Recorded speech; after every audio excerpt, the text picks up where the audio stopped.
तो चलिए शिष्टाचार बनाए रखें, देखें आप। चलो भाई शुरू ठीक है। तो आज तुम्हारे लिए आईआर के सारे अपडेट्स मैं तुमको बहुत बढ़िया इंटरेस्टिंग, ठीक है। चलो भाई पहले तुम्हारे लिए 10 धांसू प्रश्न बताइए भाई। और पहला ही प्रश्न इतना विवादित है, बैठ लो इसमें। पहला प्रश्न इतना विवादित है कि पूछ लेना दोनों बच्चे। देखो बेटा, हाल ही में किस देश की संसद ने बेटा समलैंगिक संबंध को अपराध ठहरने वाला विधेयक पारित करा। समझ लो पहले ये समलैंगिक संबंध क्या होते हैं, जिसे नहीं पता वो बहुत इनोसेंट है, खुश रहना चाहिए उसे। लेकिन जिन्हें पता चल चुका है वो जान लें अच्छे से कि बेटा इस देश के अंदर एक कम्युनिटी है LGBTQI। समझ लो, सारे पॉइंट लिख पा रहा हूँ, लिखते जरूर चलना मेरे ही साथ में।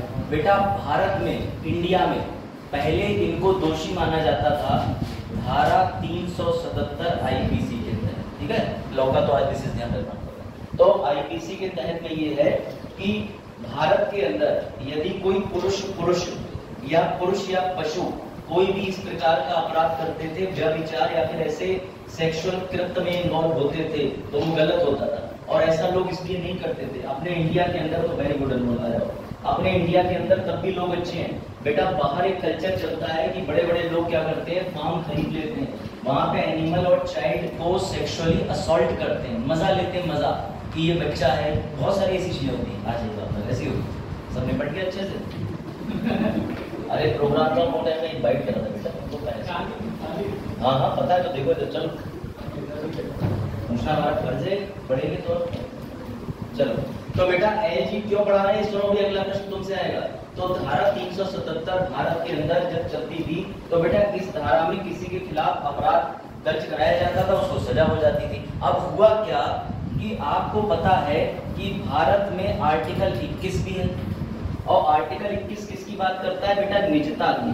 अब जिन बच्चों को निजता नहीं पता उनके लिए मैं लिख दे रहा हूं प्राइवेसी, ठीक है। इस पे बहुत ही लैंडमार्क जजमेंट है। आपके पास आधार है, ये आधार आपको ऐसे नहीं मिला। KS पुट्टास्वामी नाम का एक मुकदमा दर्ज हुआ न्यायालय में, उसमें ये बोला गया कि ये जो आधार है, अब इस आधार की तुम्हें खराबी बताओ। कहा जा रहा है कि जो आधार है इससे सब कुछ तो जोड़ दिया, पैन कार्ड इससे जोड़ दिया, बैंक इससे जोड़ दिया।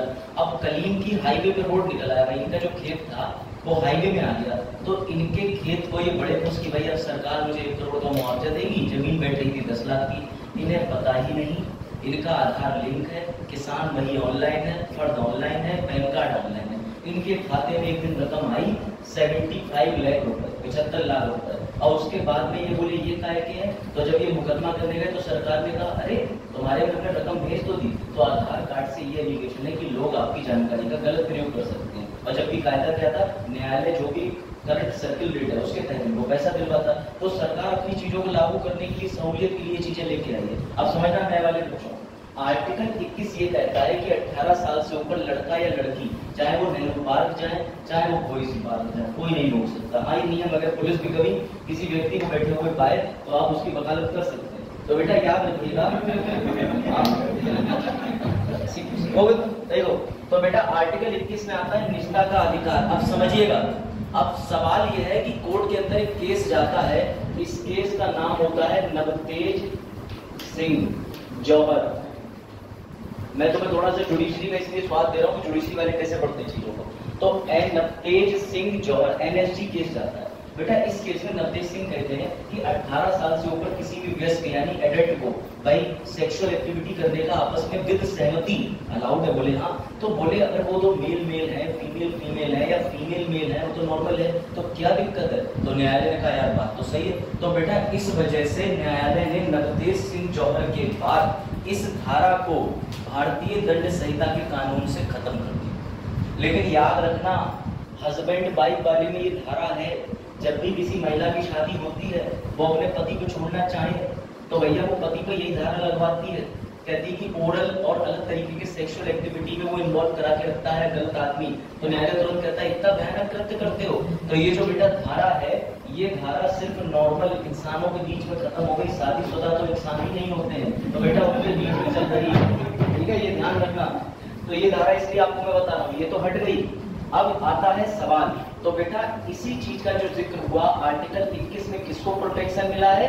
LGBTQI, ठीक है, लेस्बियन, गे, बाइसेक्सुअल, ट्रांसजेंडर, क्वीर और इंटरसेक्स। बेटा ये याद रखना। अब सवाल तुमसे ये आता है, देखो तुम्हें कितना याद रहता है। हाल ही में LGBTQI को लेके किस देश ने अंतर्राष्ट्रीय सम्मेलन ऑर्गेनाइज करा? अभी हाल ही 3 दिन पहले किसने समलैंगिक लोगों को लेके अपने यहाँ अंतर्राष्ट्रीय सेमिनार रखा?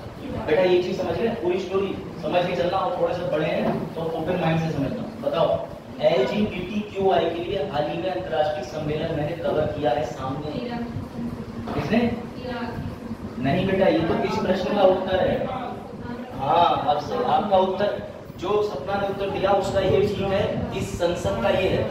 लेकिन बेटा इसके लिए हाल ही में मैंने पढ़ाया था कि रेनबो नेपाल अब आया। हिस्ट्री ज्योग्राफी बड़ी बेवकूफ, रात रटी सुबह सपा, वही तुमने कर दिया। और सबसे ज्यादा करंट है मक्कार। भैया करंट तुम्हारा तुरंत बेकार हो जाएगा अगर तुम नहीं पढ़ोगे। मेरी बात ध्यान रखना, रिवीजन इज मस्ट। तो LGBTQI का अंतर्राष्ट्रीय सम्मेलन कहाँ हुआ? नेपाल पहला हुआ है। क्या नाम दिया गया? रेनबो, क्योंकि रेनबो में 7 कलर आ जाते हैं। चीख चीख के उधर बोले बता रहा था बिब्बियो। हाँ याद आ रहा सर, आप ही निकाल लो पेपर, हमारा क्या। तो अभी तो आपने सही नाम डाला ग्रुप का 2026-27। अब उसे करूँगा 38-39 मैनिफेस्टो के अनुसार 2047।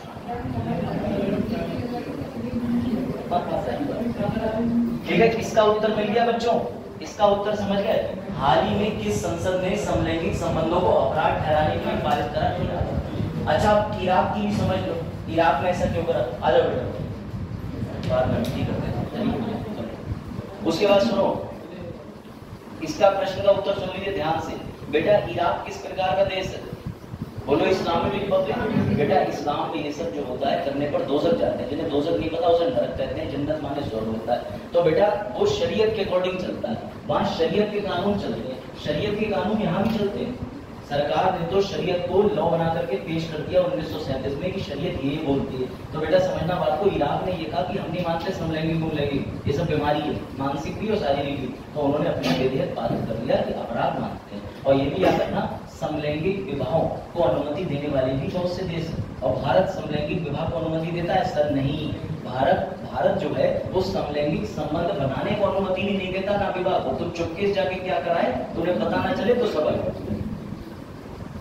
ये ध्यान रखिएगा, इसका पूरा एनालिसिस। चलो भाई याद रखिएगा, इराक की संसद ने मुस्लिम बाहुल्य देश, शरीयत के अनुसार सब चलता है। तो बेटा इस विधेयक के तहत सजा भी रखी है, 7 साल की सजा। और अगर तुमने ये जुर्म बार बार करा तो 15 साल तक सजा रखी जा सकती है। ये ध्यान रखना, ठीक है। चलो भाई अब आगे बढ़ते हैं, थोड़ा सा इराक पे प्रकाश डालने बेटा, क्योंकि सुर्खियों में क्यों है याद रखिएगा। ये इराक का झंडा है, तुम्हें थोड़ा थोड़ा इंडिया जैसा लग रहा होगा, है ना? नहीं है बिल्कुल भी, इंडिया का झंडा सबसे सुंदर। अब ध्यान रखिएगा, ये रहा इराक। अब इराक के पास में, क्योंकि बेटा जब ईरान ने इजराइल के ऊपर मिसाइलें दागी थी तो बीच में इराक बोला कि यार हमें काहे बेकार करता है। मेरी बात समझिएगा। अभी हाँ, आप लोगों को मैंने बताया भी था कि जब ईरान ये बैठा हुआ है बीच में, बेटा इस ईरान ने कब अटैक करा था इसराइल के ऊपर? जरा बताओ। 13 अप्रैल को। 13 अप्रैल को क्यों करा था? क्योंकि भैया 13 अप्रैल को यहाँ सीरिया के अंदर जो डेमेस्कस राजधानी में 13 लोग मर गए। ये बोला हम अटैक करेंगे, इसने अटैक करा। किस पे करा? इजराइल पे। बेटा जब इसने इजराइल पे अटैक करा तो मिसाइल उड़ के यहाँ से जा रही। इराक बोला कि हम तो बेवकूफ हैं जी, बोले तुम्हारी लड़ाई, और बीच मान के चलो तुम्हारे बीच में पप्पू भैया का घर है, इधर भैया मोनू का घर है, इधर सोनू का। अब तुम्हारी मोनू सोनू की लड़ाई है तो पप्पू भैया के घर पे तो रोड़े क्यों फेंक रहे? तो पप्पू भैया भी ले आए नीचे से AK-47, बोले आप दोनों को ही निकाला दूंगा। तो वही इराक ने करा। इराक ने सिंपल ये कहा कि अगर तुमने कोई मिसाइल चलाई ईरान तो मैं न्यूट्रलाइज कर दूंगा, निरस्तीकरण कर दूंगा। उसने करा नहीं, उसने इनकी कई मिसाइलों को बीच में न्यूट्रल कर दिया। तो याद रखना, इराक अभी वॉर में नहीं आया। राजधानी इराक की बगदाद है, मुद्रा इराकी दिनार है, और जहां से तुम लोग वीडियो देखते हो वहां करेक्शन कर लेना, अब्दुल लतीफ राशिद उसके राष्ट्रपति, ठीक है। वहां जो राष्ट्रपति लिखे हुए हैं वो राष्ट्रपति गलत। चलो अब आ जाओ बेटा, ये याद रखना, ठीक है। अब एक चीज और समझ लीजिए, इराक से भारत के संबंध कैसे हैं? बताओ कैसे संबंध है इराक से हमारे? नहीं पता?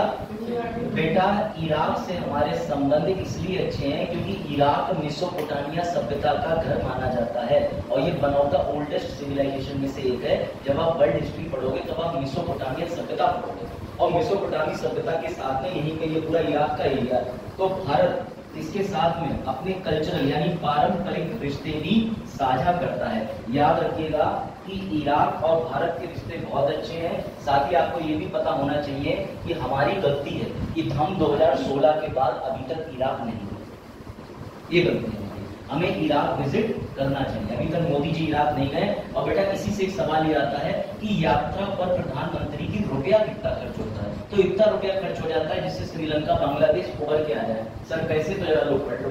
2019 के चुनाव से पहले का रिकॉर्ड देखो, पीएम मोदी जी ने साउथ कोरिया का दौरा करा। इस यात्रा पर कितने रुपए खर्च करे? 9 करोड़ 48 लाख। अब तुम्हें लगता होगा हेलीकॉप्टर से बैठे चले गए, ऐसा नहीं है। एक यात्रा का खर्च 9 करोड़ 48 लाख है, यानी मोटा मोटी तौर पे 10 करोड़। तो 10 यात्राओं का मतलब 100 करोड़। और मोदी जी ने अभी तक सबसे ज्यादा यात्रा करने वाले पीएम बन गए। उनका तो ये सीन हो चुका, बोले मूंगफली खानी है, चलो वो मिस्र खाएंगे, मतलब ऐसा जो भी हो गया। बेटा याद रखना, इस वर्ष मोदी जी ने कितनी यात्राएं कर ली हैं, ये सवाल आते हैं। 3 यात्राएं विभिन्न देशों में। सर पहली यात्रा कौन सी करी? जनवरी जैसे ही आया बोले भाई मजा नहीं आ रहा, तो अबू धाबी चले गए। अबू धाबी क्यों चले गए सर? क्योंकि 14 फरवरी को हिंदू मंदिर का उद्घाटन करके आए हैं, जो 600 करोड़ की लागत में अबू धाबी के प्रिंस ने बनवाया है। बात आई समझ में? सीधे उसका उद्घाटन करने गए। फिर चले गए कतर में, कतर दोहा। और कतर में जाना भी इनकी राजनीति के अनुसार था, क्योंकि कतर में कई भारतीय काम करते हैं, रेमिटेंस आता है वहां से, उसके चक्कर में चले गए। और अभी हाल ही में कहाँ गए? मार्च में भूटान। और भूटान से मिला OOTDG, order of the great Gyalpo award, जो भूटान के राजा ने पहना दिया इनको, द ग्रेट सिविल अवार्ड। अब इतना ही नहीं, भूटान जाते इन्हें चैन नहीं पड़ा। बेटा भूटान जब ये पहुंचे तो इन्होंने कहा भूटान के लिए क्या कर सकते हैं। तो बेटा इन्होंने भूटान में लॉन्च कर दिया भूटान स्मार्ट सिटी। तो इनके सचिव ने कहा अरे स्मार्ट सिटी तो हम देश के अंदर बना रहे हैं, बाहर काय बना रहे हो भाई? स्मार्ट सिटी तो भारत के अंदर बनाओगे ना। तो इन्होंने कहा यार तो फंस गए। तो भैया 1000 स्क्वायर किलोमीटर के लिए आसाम के पास में स्मार्ट सिटी बनाई जा रही है, जो भूटान और असम दोनों के पास में बीच में बिल्कुल बॉर्डर पे स्मार्ट सिटी का निर्माण कर रहे हैं। ये अंतिम यात्रा स्मार्ट सिटी असम में, किस अंतरराष्ट्रीय देश में? भूटान, क्योंकि आगे पूछना है, याद रहेगा। बेटा हर यात्रा के पीछे एक कारण होता है। अभी तक 75 यात्राएं कर चुके हैं। चलो भाई कर ले, हाँ बिल्कुल 750 करोड़। चलो बेटा किस कपड़े को, अब सब कपड़ा जो है अच्छे जानकार है, महिलाएं तो खासकर ज्यादा जानकार है। महिलाएं कपड़े छू के देखती हैं, दुकानदार दोनों हंस रहे होते हैं, सबसे बेकार कपड़ा ही बहन जी लेके जाएंगे, क्योंकि बहन जी को पता ही नहीं, उनने दूसरी बहन जी को देखा। और कपड़ा किसे पता है? जो बेच रहा है। चलो बेटा बताओ इसको, सत्यता बता रहा हूँ मैं। तो तुम्हारे लिए उससे कहता हूँ महंगा वाला ही करो, वो कहता है देखो ये तब भी ठीक है, थोड़ा बहुत गाली नहीं होता। किस राज्य के कपड़ा शिल्प कला? बेटा अजरक, अजरक को जीआई टैग। अब अगर कोई बच्चा बिल्कुल ही डम है, जिसे ये सवाल नहीं पता, तो कोई टेंशन की बात नहीं बेटा। जहाँ काली मृदा पाई जाती है वहाँ कपड़ा होता है, तो राज्यों में पाई जाती है, गुजरात में, महाराष्ट्र में, तो कपड़ा यही होगा। अब या तो सर महाराष्ट्र और गुजरात में एलिमिनेट कर दूंगा, तो बेटा याद रखना इसका उत्तर क्या है? बताओ गुजरात। बेटा अजरक को जीआई टैग मिला है गुजरात की शिल्पकला। गुजरात देखते चलना, ये रही गुजरात की शिल्पकला। अगर तुम्हें ये लग रहा है कि बड़ी सी मशीन लेके ये प्रिंट मारा है, नहीं, राख, मिट्टी, लकड़ी घिस घिस के ओरिजिनली नेचुरल कलर इसमें दिए गए। मतलब वो विज्ञापन सही है, हल्दी चंदन के गुड़ सवारे समझ, यही सब चल रहा है। तो बेटा याद रखना कच्छ, कच्छ माने गुजरात। अभी हाल ही में कच्छ गुजरात के कने पे 4.7 करोड़ साल पुराना बासुकी इंडिकस भी मिला है। फिर से याद लोग कच्छ ही जलाते हैं। तो बेटा याद रखना कच्छ में बहुत डिस्कवरी हो रही है, क्योंकि जब वहां पर मोदी जी मिल सकते हैं तो कुछ भी मिल सकता है। ठीक है, ये लिखा लिख लो बेटा। गुजरात की सबसे प्रसिद्ध शिल्पकलाओं में से एक अजरक है, और अजरक को जीआई टैग मिला। इसके अलावा 2-3 और चीजें हैं, याद रखिएगा कि जीआई टैग सिर्फ गुजरात के कच्छ को नहीं मिला। यही सेम चीज बेटा 2 जगह और इस्तेमाल किया जाए बच्चों, राजस्थान के बाड़मेर में और पाकिस्तान में सिंध होगा, सिंध, सिंध घाट होगा। हाँ भाई बच्चों,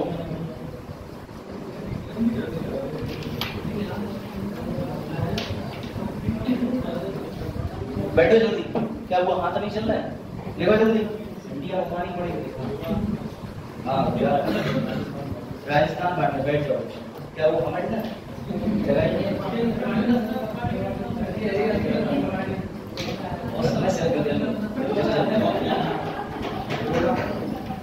चलो भाई देखो धान के बाटने में भी अजरक अजरक, तो बेटा याद रखना एक अजरक कच्छ में मिला और एक अजरक यहाँ मिल गया, कुछ ऐसे कनेक्टिविटी बेटा। बढ़े आगे, ठीक है। जो बच्चे लेट आए हैं दुख की कोई बात नहीं, कर देख लो, ये शिल्प कला, इसको जीआई टैग मिला। अब सुनो, यहीं पे मैं चैन से नहीं बैठूंगा। चलो भैया बताओ, सबसे ज्यादा जीआई टैग किस राज्य के पास है? हाँ, तमिलनाडु है, तमिलनाडु। रामसार साइट है तमिलनाडु के पास, उत्तर प्रदेश के पास है, जो 80 हो गई है। ओनली आईएएस देख रहे हैं, इधर देखो। हाँ ये बताओ, जीआई टैग सबसे ज्यादा किसमें है? इसका उत्तर दिया था भूमि ने, भूल गई भूमि। उत्तर प्रदेश 75, जितने जिले उतने। भैया 75 हो गए। लास्ट में तिरंगा बर्फी को मिला है कि नहीं मिला? भूल गए? तिरंगा बर्फी जो कि बनारस की है, और मूर्ति बनाने के लिए भी जो पत्थर उन्होंने बताया बलुआ वाला, तो उस जगह को मिला है। दोनों यूपी में है। सबसे ज्यादा जीआई टैग किसके पास हो गए, किस राज्य के पास हो गए? यूपी। अच्छा बताओ, अब सुनो जरा, ये जो तिरंगा बर्फी है मैंने दिखाई भी थी बेटा, ये तिरंगा बर्फी को ये जो जीआई टैग मिला है, ये भारत में कानून है, ऐसे याद रख लो। जीआई टैग कानून 1999, इस कानून के तहत जीआई टैग मिलता है। लेकिन जीआई टैग बेटा पता है कितने साल के लिए मिलता है? जैसे तुम्हें 666 में 56 दिन मिल रहे हैं, ऐसे जीआई टैग की वैधता बनती है जाकर के 10 साल। समझ गए? तो कितने साल के लिए मिलता है? 10 साल के लिए। मत भूलना।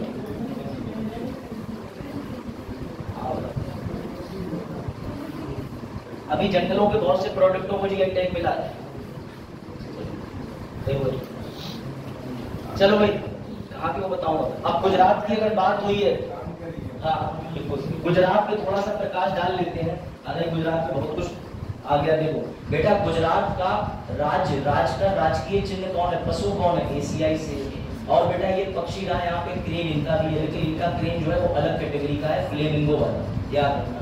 उसके बाद फूल है तो भैया लाल फूल, पीला फूल, सबसे अभिषेक ब्यूटीफुल तो भैया गेंदा। सही है,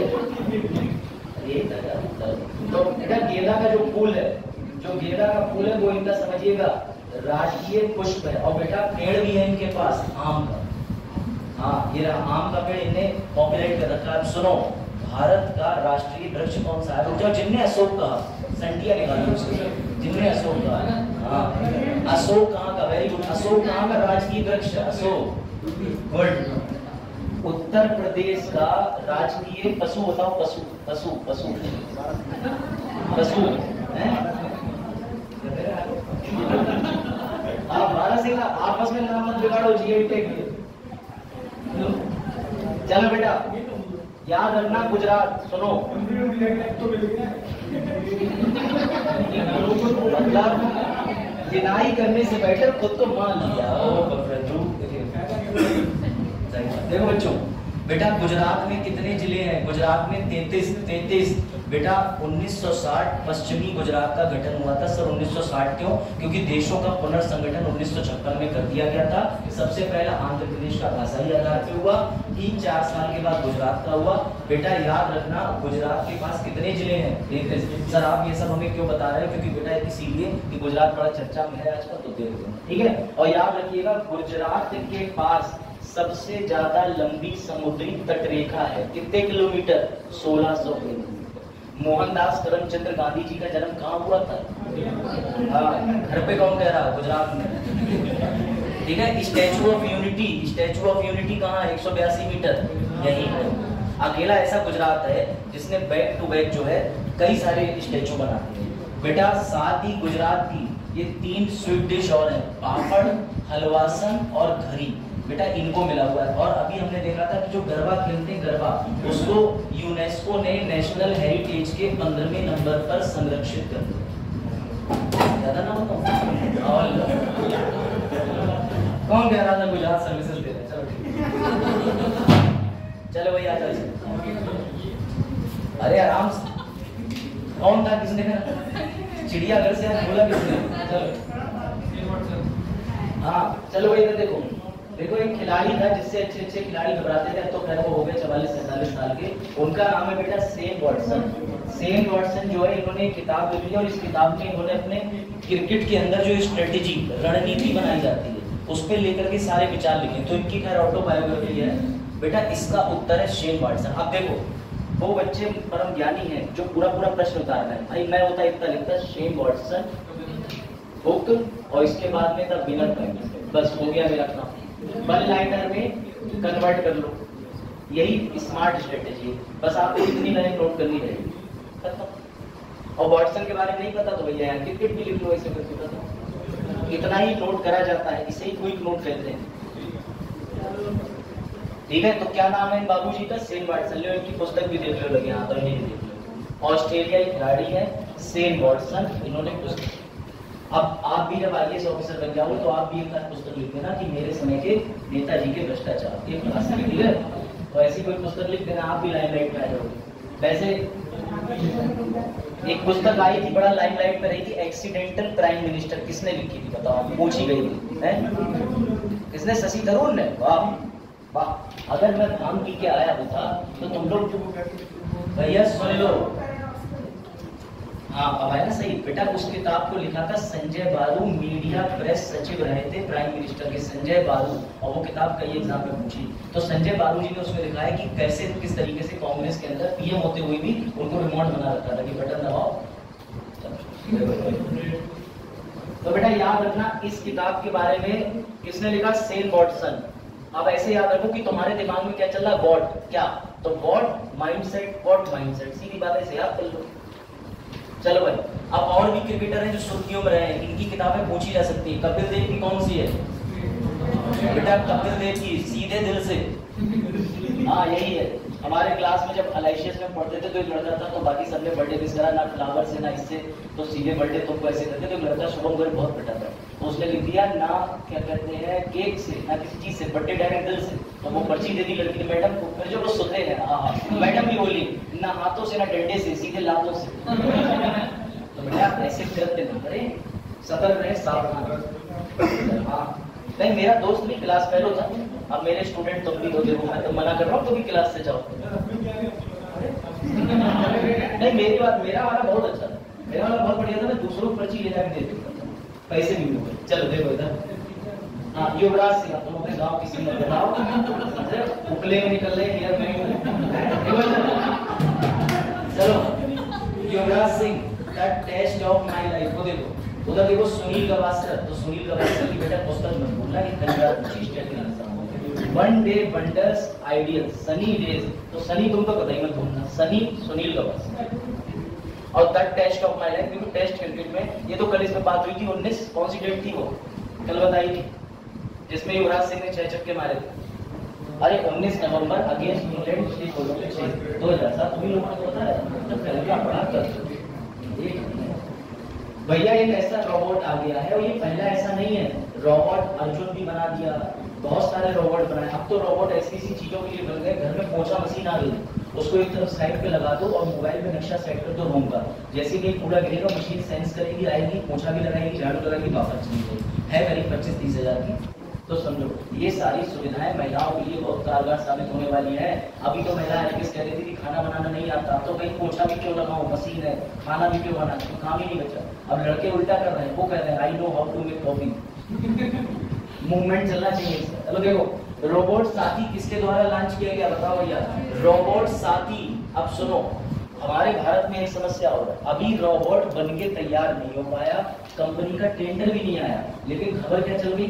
खबर चल रही कि लॉन्च कर दिया, लॉन्च। अभी मैं तुम्हें सत्यता दिखाता हूँ बेटा। पहले तो याद रखना कि इस रोबोट को किसने बनाया है? भारतीय रेलवे ने। ये सत्यता झूठ है, ठीक? अब देखो तुम कैसे करते। तो भैया ये रहे रोबोट, रेलवे स्टेशन पर तुम जाओगे, अब तुम्हारा टिकट जो है वो पतले पेपर में निकलेगा, बार कोड की तरह। टिकट नहीं होगा, बार कोड होगा। अपना मोबाइल लाओगे, उस टिकट की जानकारी, व्यक्ति की जानकारी सब आ जाएगी, क्योंकि अब आपके जो आधार के अंतिम 4 अंक हैं वो भी टिकट से जोड़ दी जाएंगे। अभी आप देखिएगा। आप सुनिए दूसरी चीज, ये जो रोबोट है इसके आंखों के सामने तुम ऐसे स्कैन करोगे तो ये चिट्ठीदार रोबो की तरह बताएगा कि तुम्हारी ट्रेन लेट है या रिजर्वेशन है या जनरल बोगी है या क्या है, सब बताएगा। तो बेटा इसको अभी स्थापित उत्तर प्रदेश में नहीं करा गया, क्योंकि यूपी के अंदर पहले तो तुम गुटके की पिचकारी मार दोगे तो रोबोट कहेगा ये कौन सा टिकट फेंक दिया है, बात समझिएगा ना।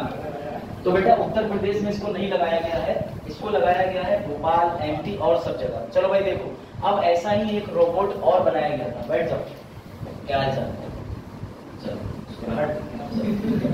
चलिए भाई, एक ऐसा ही रोबोट बनाया गया था बेटा रेलवे के द्वारा कोविड के टाइम में, जिसका नाम था अर्जुन। अभी अर्जुन तुम देख रहे हो वो तमंचा नहीं दिखा रहा है, वो इसको क्या कर रहा है, ये सैनिटाइज कर रहा है। तो ये जो अर्जुन रोबोट था बेटा, ये भी रेलवे के 2 रोबोट हमने कवर करे। कौन सा? पहला साथी, दूसरा अर्जुन। अभी कहानी यही खत्म नहीं होती, अभी एक और बेटा, ये रहा, ये लो। अब ये जो रोबोट है, सुनिएगा जरा इसके बारे में, ये मैं कहना चाह रहा था, इसको पढ़िए। हाँ पढ़ो, ताकि तुम्हें सत्यता का ज्ञान हो कि रोबोट साथी लॉन्च भी हो गया। पढ़ो। दरअसल रेलवे की तरफ से इस प्रोजेक्ट में जुड़े अधिकारी ने बताया कि 1 साल के अंदर इस पे काम शुरू किया जाएगा, और खबर क्या थी, लॉन्च हो जाएगा। सही है, पढ़ो। रोबोट्स को बनाने वाली कुछ कंपनियों के प्रेजेंटेशन के बाद इसे फाइनल करेंगे, मतलब वही कंपनी को टेंडर ही नहीं दिया। जानकारी के मुताबिक इस रोबोट का नाम साथी होगा। तो बस, तो भैया भारतीय रेलवे भविष्य में एक ऐसा रोबोट बना के लॉन्च करेगी जिसका नाम साथी होगा। ये प्रश्न होना चाहिए, याद रखना, ठीक है। तो बेटा कौन कौन से हमने पढ़ लिए? एक तो तुम्हारा ये हो गया, ठीक है बेटा। ये रहा ट्रेन के रखवाले, अर्जुन वाला ये, ठीक। हाँ ठीक, तो ही। चलो भाई आ जाओ अगले इस प्रश्न का उत्तर। जो भी बच्चे इस प्रश्न का उत्तर 30 अप्रैल कह रहे हैं, उन्हें ये भी बताना होगा ये आयुष्मान भारत योजना है क्या। पहले तो ये बताओ। हाँ, कितने लोग ऐसे हैं जो अस्पताल गए होंगे, डॉक्टर का होगा 5 लाख रुपए का ये कार्ड है, हम नहीं दे रहे 5 लाख रुपए, कैश लेके आओ, मना कर दिया होगा। कई अस्पताल नहीं लेते, कई अस्पताल में कमीशन चलता है कि आपको 1.5 लाख का इलाज कराना है, तो वो कहेंगे हम 3 लाख निकालेंगे। ये सोच लो पहले, होता है, बताते ही नहीं कितना रुपया लेंगे, समझ रहे हो। तो बेटा हाँ, ये जो आयुष्मान भारत दिवस है, ये इसलिए बनाया गया क्योंकि हमारे देश के अंदर जो वर्तमान पार्टी है, उसने गरीबों के कल्याण के लिए, ताकि महंगा इलाज आसानी से संभव हो सके, उसने आयुष्मान भारत योजना चलाई। आयुष्मान भारत योजना के तहत जितने भी परिवार हैं, उनका एक कार्ड बनेगा, और उस आयुष्मान कार्ड में आपको 5 लाख तक का इलाज मिलेगा। लेकिन इसकी भी समस्या थी, 2011 की जनगणना में जिन लोगों का सूची में नाम था, वैसे मान के चलिए आपके राशन कार्ड है, तो उसमें जिन जिन के नाम है जो 18 साल के हो गए, उनको तो मिल जाएगा। लेकिन कोई नया व्यक्ति जो 2011 की जनगणना में छूटा हुआ था, उसके लिए आयुष्मान भारत कार्ड मिलेगा नहीं, क्योंकि इसको सर्च किया जाता है बाई नेम, आपकी कोई भी डिटेल्स है। तो बेटा इसको लेकर के सरकार ने दिवस मनाया है 30 अप्रैल को। जरा इसमें प्रकाश डालने की है क्या, तो देख लो, ये योजना शुरुआत करी गई थी 2018 में। कब? क्योंकि 2019 में चुनाव थे, तो 2018 का जब बजट आया फरवरी माह के अंदर, तो उसमें बोला गया कि भैया हम एक नई योजना शुरू कर रहे हैं जिसमें 5 लाख तक का इलाज मुफ्त मिलेगा। तो इन्होंने ऐसा करा भी, अभी भी आयुष्मान कार्ड बन रहे हैं, लेकिन याद रखिएगा इस कार्ड का बहुत सफल रिजल्ट नहीं है। आयुष्मान कार्ड एक तरीके से आप कह सकते हो कि कोई इससे इलाज जल्दी कराना नहीं चाहता, क्योंकि अस्पताल में लेके जाओ वो सोचते हैं फ्री इलाज है, ये हकीकत बता रहा हूँ मैं, ठीक है। तो ऐसा होता है तुम्हारा कार्ड, जिसके पास हो कोई बात नहीं, एक आईडी बढ़ गई उसको रखते हो। बताओ भाई, संगाई तीरंदाजी 2024 में भारत ने कितने स्वर्ण पदक जीते? ठीक है, कुल कितने पदक जीते? हाँ तो भैया कौन से जीते? 8। कितने जीते? 8। सब बेटा ये ध्यान रखना, 8 में स्वर्ण कितने हैं? 5। सिल्वर कितने हैं? 2। कांस्य कितना है? 1। ये चीज याद रखना। और साथ ही भारत संगाई तीरंदाजी चैंपियनशिप में नंबर 1।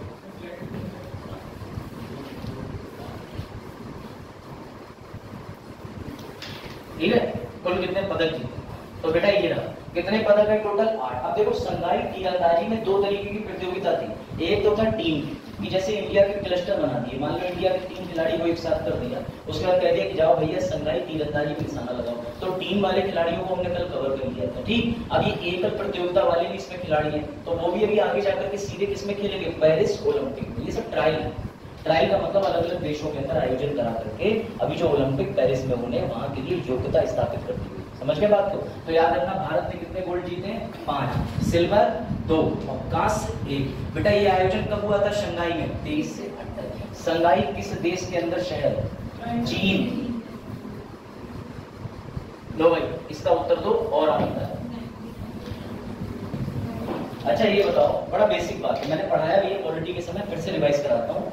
भारत के अंदर आपके यहाँ 3 स्तरीय न्यायालय देखने को मिलते हैं। पीलीभीत में जिला न्यायालय, क्योंकि पीलीभीत जिला है, ठीक है। ऐसी बरेली जिला है। उत्तर प्रदेश के 75 जिलों के अंदर आपको जिला न्यायालय मिलेंगे, सबसे निचली अदालत बोली जाती है। इसके बाद पूरे उत्तर प्रदेश में अपने यहाँ एक हाई कोर्ट है इलाहाबाद, उसकी बेंच लखनऊ में भी है, लेकिन कंफ्यूज मत होना, हाई कोर्ट कहाँ है, सिर्फ एक प्रयागराज में।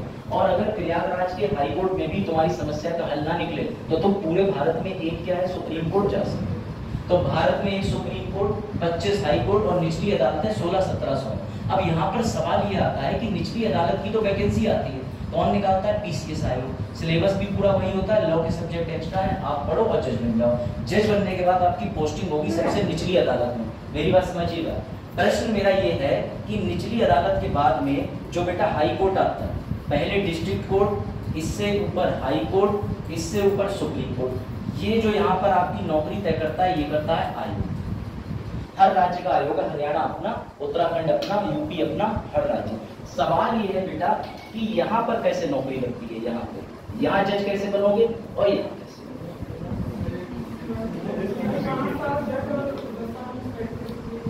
10 साल प्रैक्टिस के लिए क्या कहते हैं उस व्यवस्था को, कैसे बनते हैं, क्या कोई पेपर होता है हाई कोर्ट सुप्रीम कोर्ट के जज साहब का पेपर निकल रहा हो, देने जा रहे हो कि हाई कोर्ट के जज बनने का पेपर दे रहे हैं, हाँ कैसे होता है बताओ इन दोनों।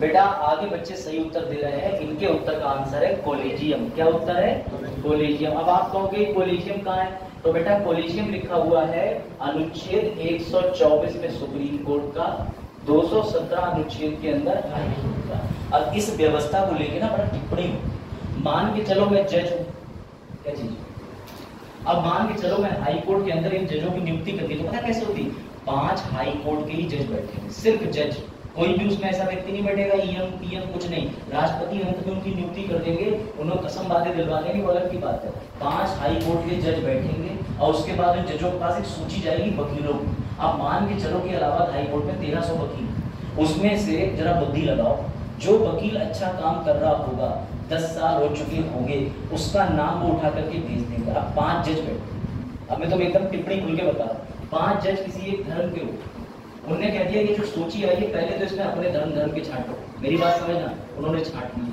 उसके बाद फिर उन्होंने कहा कि इसमें से भी जरा ये देखो कि पैकेट किसका आ गया, या कौन ज्यादा काम का है, या कौन हमसे बार काउंसिल में लड़ाई नहीं लड़ता, कौन ज्यादा सम्मान करता है। तो बेटा ऐसे लोगों के लिए आरोप लगते हैं कि जज का बेटा जज, उसमें अगर कोई जज का बेटा लिस्ट में आ गया तो वो अपने बेटे को बनाएगा कि नहीं बनाएगा। बेटा यही व्यवस्था को कॉलेजियम कहते हैं। अब मजे की बात सुनो, जब नरेंद्र मोदी सरकार आई तो इन्होंने ये कहा कि हम ये कॉलेजियम व्यवस्था को खत्म कर देंगे, इसकी जगह हम लेके आएंगे राष्ट्रीय न्यायाधीश नियुक्ति आयोग, एनजेसी। अब आपको ये क्या है, तो इसमें बेटा बाकायदा प्राइम मिनिस्टर बैठेगा, इसमें एक और यूनियन मंत्री बैठेगा, उसके साथ में एक एमिनेंट ज्यूरिस्ट बैठेगा जो कोई भी हो सकता है, मतलब न्यायपालिका के साथ में प्राइम मिनिस्टर की भी टीम बैठेगी, यानी कार्यपालिका भी बैठेगी, न्यायपालिका भी बैठेगी। कोई बात नहीं, संविधान की किताबों के अंदर ये संशोधन कर दिया गया। जब मैं अपनी ग्रेजुएशन में पढ़ाई कर रहा था तो उस समय नए संविधान की किताब छप के आई, बोले वो 99वां संविधान संशोधन आ गया है, अब जज का बेटा जज नहीं बनेगा। तो हमने कहा भाई बड़ा खुशी की बात है, अब जज साहब कॉलेजियम सिस्टम खत्म कर देंगे। लेकिन 2014 में इन्होंने ये वाला संविधान संशोधन करा बेटा, और उसके बाद 2014 के बाद सुप्रीम कोर्ट के जितने वकील थे, क्योंकि उनको बात बुरी लगी कि भाई हम वकील तो बनेंगे, वो 2015 के अंदर सुप्रीम कोर्ट में एक केस ले गए और उस केस का नाम बोला जाता है स्कोरा, यानी supreme court advocate on record versus NJC. तो जब वो लेके गए तो वहां पर वापस से ये कॉलेजियम प्रणाली भारत में लागू कर दी गई, एनजेएसी खत्म कर दी।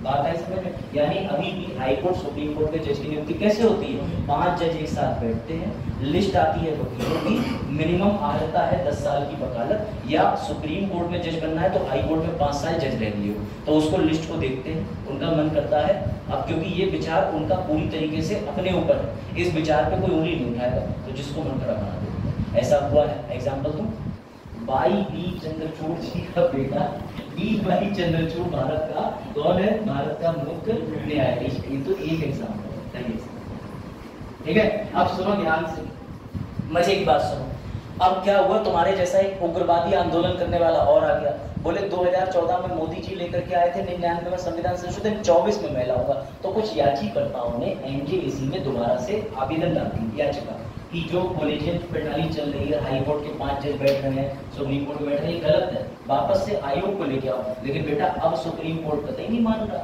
अब सुप्रीम कोर्ट ने उस पिटीशन को जुर्माना के साथ में बेदखल कर दिया। साहब बोले ऐसा है, जज का बेटा जज ही बनेगा, सीधी बात समझो, हम तुम्हारी याचिका को नहीं मानते। तो क्वेश्चन यही आया है बेटा, अब समझिएगा वो ऐसा क्यों कर रहे हैं, तुम जरा समझो।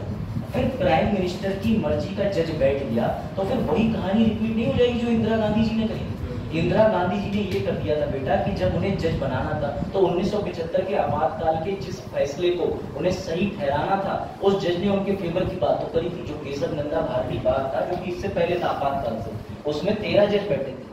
तो उस 13 जज में यही तो बोला गया कि पूरे संविधान में कहीं भी परिवर्तन कर सकती है संसद, कहीं भी। अगर संसद को अनुच्छेद 12 से 35 तक मौलिक अधिकार उठा के 56 से 58 तक रखने को रख सकती है, लेकिन वो कभी भी बेसिक यानी जो मूलभूत ढांचा संविधान का वो खत्म नहीं करेगी। तो इस बात को सुप्रीम कोर्ट ने बचा लिया। लेकिन इंदिरा गांधी जी को ये बात इतनी बुरी लगी कि इस निर्णय के आने के बाद बच्चों, जैसे इंदिरा गांधी जी का ये निर्णय पलट गया, उन्होंने भारत का मुख्य न्यायाधीश, जो कि नियम ये सबसे उम्रदराज व्यक्ति बनता है ना, उन्होंने अपनी मर्जी का व्यक्ति बनाया जो 3 साल जूनियर।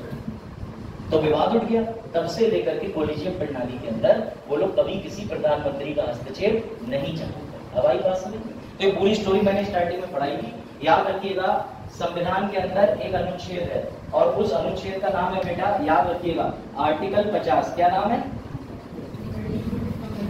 आर्टिकल 50 साफ साफ कहता है कि कभी भी जुडिशरी और कभी भी एग्जीक्यूटिव एक साथ नहीं आ सकते। इसी हवाला देते हुए अनुच्छेद का सुप्रीम कोर्ट ने एनजेएसी नामक संस्था खत्म की कि सिर्फ जुडिशरी अलग रहेगी और सिर्फ कार्यपालिका अलग रहेगी, क्योंकि प्राइम मिनिस्टर कार्यपालिका, जज न्यायपालिका दोनों एक साथ बैठ के जजों की नियुक्ति नहीं कर सकते। ये है नियम। बात आई समझ में? फिर भी मैंने ये पूरा उत्तर मेंस के लिहाज से डाल दिया इसमें, जो कि तुम कभी नहीं पढ़ोगे, लेकिन फिर भी अभी आपने एक चीज देखी थी, अंडमान निकोबार आइलैंड पे जनजाति पाई जाती है, उसका नाम है शेम्पेन। तो बेटा मैंने स्टोरी सुनाई थी कि जो ये यूरोपियन देश है, यहाँ के फादर थे, फादर थॉमस, वो ये बोले कि पहले भारत को लेके बड़ा तुच्छ समझा जाता था। मैं अपनी बात रिपीट कर रहा हूँ, बता चुका हूँ। माना जाता था कि भारत के जो काले लोग हैं ये श्रापित, और अंग्रेज कहते थे हमारे ऊपर है श्वेत व्यक्ति भार, कि हम गोरे हैं, तो हम जो गोरे लोग हैं इन पे कृपा दृष्टि करेंगे, ये काले जो है वो गोरे में परिवर्तित हो जाएंगे। मतलब खुद को यामी गौतम समझ बैठे, फिर लंबी कोई चीज, यही तो बात हुई। बात समझिएगा। अब मजे की बात, तो वो फादर बोले कि हमें अंडमान निकोबार आइलैंड पे उतार दो 3 दिन, हम इन भूले भटकों को ठीक कर देंगे। उन्हें उतारा, 3 दिन बाद उनकी लाश के चितड़े उड़े हुए मिल गए। तो भैया आदिवासियों ने उन्हें ठीक कर दिया। लेकिन मोदी है तो मुमकिन है। मोदी जी बोले यार जनजाति भी तो वोट दे सकती है। बोले सर जी उनके ऊपर है, दे या ना दे। तो अंडमान निकोबार आइलैंड पे मात्र 229 लोग रहते हैं शेम्पेन जनजाति के। मोदी जी ने 19 अप्रैल को उनके भी वोट डलवा दिए और बड़े खुश हैं वो गाना गा रहे थे, देंगे देंगे देंगे। अब बेटा याद रखिएगा, पहले चुनाव, पहले चरण में तो शेम्पेन जाति ने डाल दिया, लेकिन अब मोदी जी यही नहीं बैठे। मोदी जी बोले कुछ और भी जनजातियां होंगी मित्रों। तो बेटा ऐसी मजे की बात यह है, अगली जो जनजाति है उसका नाम ये रहा, उस जनजाति का नाम है ब्रू। अब ये ब्रू कहाँ पाई जाती है, पहले तो ये बताओ, फोटो लेके आया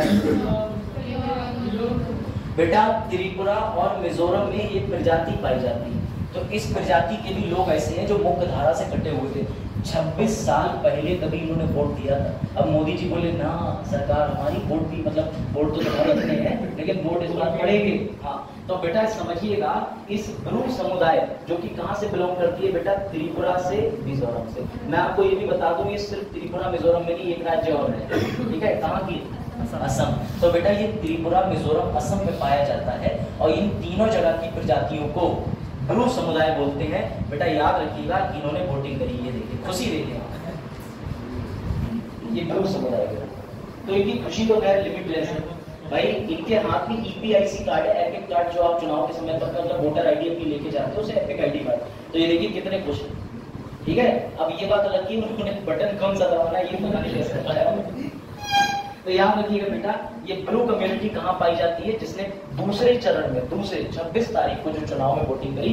पहली जनजाति कौन सी थी बेटा, शेम्पेन। कहाँ पाई जा रही थी, अंडमान निकोबार आइलैंड। इस बार त्रिपुरा, असम, मिजोरम पे पाए जाने वाली ब्रू जनजाति ने वोट किया, ये याद रखना। और ये ब्रू जनजाति जो है ये आती है वल्नरेबल ग्रुप में, यानी ऐसी जनजातियां जिनको लेकर के बड़ा सेंसिटिव रखा जाता है। इनके क्षेत्र में जाना अलाउड नहीं है।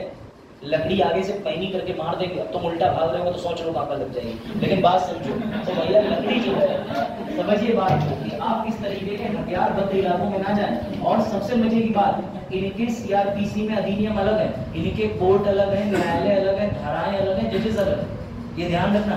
मणिपुर की हिंसा में कुकी मेथी के मामले में जज साहब ने यही तो कह दिया था, अरे मेथी जनजाति को भी आरक्षण दो, बोले आओ उतरो जज साहब, और फिर इतने दिन हिंसा करेगी कुछ पूछो। ये ध्यान रखो, वोट डालने की खुशी बेटा, ये लो तुम्हारे लिए एक और दुख। अब एक चीज और ध्यान रखना, तुम्हारे लिए होमवर्क है, देखिए तुम कर पाओगे कि नहीं। अभी जो पहला चरण बीता है इसमें कितनी सीटों पे वोट हुए, अब दूसरी में कितने पे हुआ है? गलत, 88। तो तुम्हारे लिए होमवर्क है कि कौन सी एक सीट कैंसिल, और ये प्रश्न आएगा जरूर, अभी बता दो कौन सी? सूरत की पार्टनर्स। अब देखो, हो सकता है इसका उत्तर मैं तुम्हें करा चुका हूँ। हाँ, उत्तर आप लोग सही दे रहे हो बेटा। जो मैंने आपको बताया था मुकेश दलाल जी का केस, वो पूरा केस की वजह से एक सीट पे चुनाव लड़ गए, गुजरात की। ठीक है, तो बेटा बहुत एक्टिव रहो। चुनाव की जितनी खबरें निकल रही हैं, कितने प्रतिशत मतदान हुआ, ये सारी चीजें याद रखनी है आपको। कोई भी चीज मत भूलिएगा प्लीज। आप लो नीचे इसको,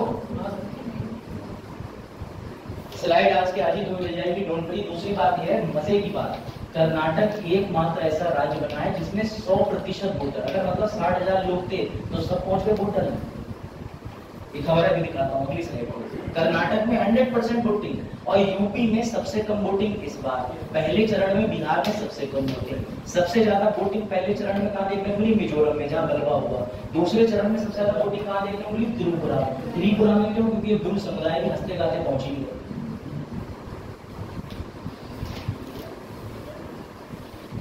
देखा कुछ कुछ जो लिखना था। अब पूरा डायग्राम मत बना लेना, ये तो जनजाति दिखाई है बेटा, क्योंकि मैप पे एक बार चीजें देखने से याद रहता है। ठीक है, तो याद रखने का प्रयास करा करोगे, ऐसे ट्रायंगल बना लिया। कल क्लास है तो कल हो सकता है कि 10 मैप तो मैं इंडिया के मैं यहाँ दूं, मतलब डिस्ट्रीब्यूट करूँ। क्यों? क्योंकि अगर मैंने सेंसस कल पढ़ाया तो मैं सेंसस में तुम्हें मैप दूंगा, और मैप सामने मैप फिल करूंगा, वो तुम फिल करोगे। मैं सेंसस ऐसे ही पढ़ाऊंगा, तो मैं इन लोगों से प्रिंट आउट के लिए कह दूंगा सर से, वो उपलब्ध करा देंगे, लोग ले लेंगे। मेरा मशीन तो सही, तो यही हम लोग मैप कर लेंगे। सही है, क्या कह रहे? चलो ये पढ़ो तो, कर्नाटक एक बूथ पर 100% मतदान। तो याद रखना, ये सवाल बनना ही बनना। सबसे ज्यादा प्रतिशत कहाँ? कर्नाटक। रिकॉर्ड बना दिया, 100% वोटिंग बेटा। और त्रिपुरा में तो देख ही लिया, कौन सी समुदाय है? ब्रू।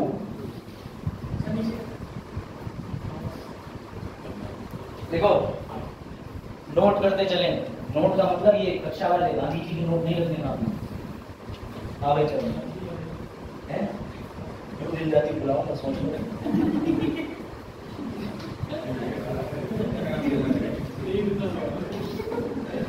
देखो अब जो बच्चे नहीं आ रहे वो इन्फॉर्मेशन तो मिस करेंगे, जो पढ़ कहीं से लो, इन्फॉर्मेशन याद कराने की मेहनत रखती है। तो जो बच्चे एग्जाम के चलते नहीं आ पाए बेचारे, नहीं आ पाए क्या? अब वो कल आ जाएंगे तो वो जो बच्चे जिनका एग्जाम नहीं वो छुट्टी मान लेंगे, अब कल आ तो यही समझ नहीं आता। साइकिल की पैडल हो गई, घर वाले बच्चों की वेब आएगी फिर बैलेंस बना के चलना टीचर का। टीचर बेचारा अपील करे आ जाइए आ जाइए, है ना, और बच्चे नहीं सर। तो बेटा 26 वर्षों के बाद इन्होंने डाला है, ये बड़े खुश हैं, समझ गए? तो इस जनजाति ने 26 वर्षों के बाद वोट डाला है, और सरकार को धन्यवाद भी कर दिया। इन्हें तो खुद पता भी नहीं कुछ भी, मीडिया वाले पहुंचे, आप खुश है? हाँ हाँ, देखिए कितने खुश है। तो बेटा ये चीज याद रखना। ये वो वाली जनजाति है जो अंडमान निकोबार आइलैंड में रहती है, शैम्पेन जनजाति। इसके बारे में हम लोग पढ़ चुके हैं। चलो भैया, खनन मंत्रालय द्वारा खनिज शिखर सम्मेलन का आयोजन कहाँ किया गया? पहली बात तो ये, खनन मंत्रालय के मंत्री का नाम बताओ। तुम कभी नहीं बोलोगे बेटा, याद रखना। आप पहले तो नाम बता दे तो जानो, पहली को ट्रिक बता दो। पहली को जो बच्चे इधर सीख रहे हैं इधर, प्रहलाद जोशी। बेटा हम लोग होली मनाते हैं तो उसमें होलिका माई पूरा लकड़ी का तैयार रखते हैं, तो प्रहलाद उसी में बैठ गए थे। तो ऐसे ही याद रखिएगा कि उसके बाद क्या हुआ भैया, कोयला ही निकला। अब वो तो जीवित ही उठ के आ गए थे। तो ऐसे ही याद रखना कि इस समय जो प्रहलाद है, प्रहलाद जोशी, वो खनन मंत्री। ठीक है, प्रहलाद खनन, जलाने के लिए इस्तेमाल कोयला, ऐसे क्रोनोलॉजी बना सकते हो। तो बेटा ये कहाँ हुआ है समिट? नई दिल्ली में समिट हुआ। और कौन से मंत्री जी हैं हमारे, तो भी मंत्री जी से मिलवाए देते हैं तुम्हें, ये लोग प्रहलाद जोशी। कुछ ऐसे मंत्री हैं जो ना लाइमलाइट में, जैसे सबको पता है, अभी मैं धोखे से भी कह दूं कि श्री क्या कहते हैं अमित, तो तुम तो लोग शाह, क्योंकि तुम 150 बार नाम सुन चुके हो, चर्चा में। लेकिन अभी तुमसे ये कहते हैं कि भैया ये आ गए प्रहलाद जी, तो तुम तो ये कौन से हैं पहले देख लो, तो इसलिए देखना भी जरूरी। शिक्षा मंत्री कौन है? शिक्षा मंत्री भारत कौन है? प्रहलाद। प्रधान कौन? गांव वाले, और बाहर खड़े ई रिक्शा लेकर। रिस्पेक्टेड मिनिस्टर ऑफ एजुकेशन कौन है? धर्मेंद्र। पहले धर्मेंद्र प्रधान भारत के अंदर बेटा कोई अधिकारी आएगा तुमसे पूछेगा शिक्षा ले रहे हो, शिक्षा मंत्री का नाम बताओ, तब तुम कहना अमूल बटर सबसे अच्छा है। नहीं बेटा, अधिकारी को छूट नहीं मिल रही, वरना बाटा का जूता पता नहीं कहाँ पड़े। चलो तो याद रखिए। और मिनिस्ट्री ऑफ माइंस कौन है? पीसीएस वाले बच्चे तो खासकर सारे तथ्य याद है, उनके क्वेश्चन तो फैक्चुअल है। यूपीएससी में तो आता ही नहीं कौन से मंत्री का नाम बताओ, उन्हें पता है खुद ही मंत्री जी के साथ रैंक ज्योग्राफी। हाँ भाई ये बताओ, भारत में तुमने कभी ये सोचा है कि यूरोप से, फ्रांस से, जर्मनी से जो सामान आता है वो कहाँ उतरता है? हाँ सर, किसी न किसी बंदरगाह पे उतरता हुआ नहीं। हर जहाज की कैपेसिटी होती है, भ्रमण के बराबर का जो जहाज है, जो सामने तालाब में उतार दोगे वक्त से डूब जाएगा डेंसिटी के चलते। तो बेटा जो बड़े जहाज होते हैं जो 2000 मीटर तक की पानी की गहराई के वहां पर ऊपर लैंड कर पाते हैं, ऐसे जहाजों को भारत में लाने के लिए समस्या थी। प्रॉब्लम ये थी, अभी तक अगर यूरोप से कोई भी जहाज आया तो हम उसको बाहर कहीं रोक लेते थे, सिंगापुर, इंडोनेशिया, क्योंकि ये दोनों समुद्री वाले पूरे। यहाँ पर रोकने के बाद सिंगापुर या इंडोनेशिया से जहाज पे सामान लोड करके छोटे जहाज पे फिर वो भारत के अलग अलग मुख्य 13 बंदरगाहों पे आता था। फिर चाहे वो कलकत्ता हो, कांडला हो, कोई सा भी हो, चाहे नावाशिबा हो। प्रॉब्लम ये थी, लेकिन अब इस प्रॉब्लम को अडानी समुदाय ने सॉल्व कर दिया। तुम कहोगे कैसे सॉल्व कर दिया? तो बेटा अडानी समुदाय ने बना दिया है बिंजिंगम पोर्ट। कौन सा पोर्ट? बिंजिंगम। बेटा ये बिंजिंगम पोर्ट से ये देखो समस्या क्या दूर हो गई है। अब जितने भी यूरोप से बड़े जहाज लैंड करेंगे उन्हें इंडोनेशिया जाना नहीं पड़ेगा, हमें इंडोनेशिया को पैसा देना नहीं पड़ेगा जहाज को लाने। इधर के लिए से लॉजिस्टिक बोलते हैं, सामान लाना ले जाना, लॉजिस्टिक। अब हम सीधे बिंजिंगम बंदरगाह पर बड़े देशों के जहाज आएंगे, सामान उतारेंगे और चले जाएंगे, हमारा बहुत पैसा बचेगा। बात आई समझ में? तो बेटा ऐसा पोर्ट किस लिए बनाया गया है? तो ये बनाया गया बिंजिंगम। अभी तक हम सिंगापुर, इंडोनेशिया, इन सब देशों को पैसा देते थे। बना कहाँ है ये बताओ? केरला। केरला कहाँ बना है? क्या बोलो? अच्छा मैप दिखा लीजिए। तो बेटा केरला में हमने क्यों बनाया? क्योंकि अब केरला का तथ्य ये भी, वास्को डी गामा भी घूमते घामते यही मसाले लेके आ गया था, मतलब लेने के लिए जमोरिन से मिलने, है ना? चलो इसको देख लीजिए, अडानी ग्रुप ने बनाया है। सवाल यही आएगा, 7,600 करोड़ रुपए खर्च करके बंदरगाह बनाया है, 7,600 करोड़ रुपए। और बेटा अडानी जी का ये कौन से मॉडल पे बना है? तो मैंने कुछ समय पूर्व में मॉडल बनाया था पीपीपी। भारत में रेल, मेट्रो, तुम्हारे जो टोल लगे, टोल ये कैसे बनते हैं? सुनो दोबारा से, वेरी गुड बेटा। पब्लिक प्राइवेट पार्टनरशिप, सरकार पे इतना पैसा नहीं, या है भी तो सरकार कह रही है हमें तो हथियार खरीदने, हम क्या रोडे बनाए। तो पता चला यस जो है वो अडानी के पोते हैं, तो इनसे संपर्क करा, बोले यस भैया, हाँ बोले यस भैया, सीधी सीधी बात यह है कि अडानी दादाजी को मनाओ, दादाजी से कहो 14,000 करोड़ रुपए की सड़क बना दे। वो है प्राइवेट, मैं हूँ पब्लिक, पब्लिक प्राइवेट पार्टनरशिप माने साझेदारी, ट्रिपल पी हो गया। अब होता क्या, मजे की बात सुनो, पूरी रोड ये बनाई, लेकिन इनको 20, 25, 30, 40 साल तक उस रोड पे टोल वसूलने का बेनिफिट मिल जाएगा।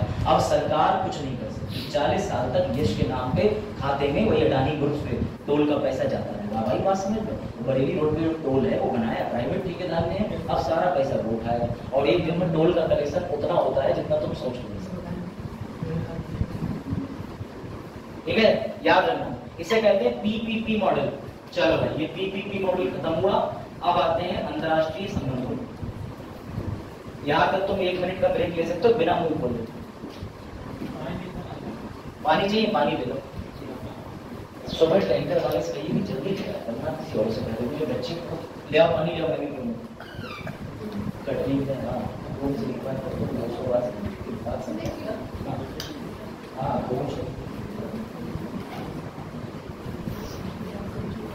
बिल्कुल है मुझे। मान लो हम योग्यता वाले व्यक्ति हैं, 10 साल पढ़ा है एकदम, लेकिन हम ईमानदार हैं। मैं नहीं चाह रहा सेल्फ फील करके, मैं चाह रहा हूँ कि तुम चित्रों से हटा करके निष्पक्ष कम्युनिटी बनाओ, उसमें अलग से व्यक्ति को लगा लो, मूड में चल रहा है ये जिसका कोई समझ नहीं है, एक इसके से आयु पर व्यक्ति ले लो, किसी लड़ाई बस जो सेवा में नहीं है उनसे सेवा लो।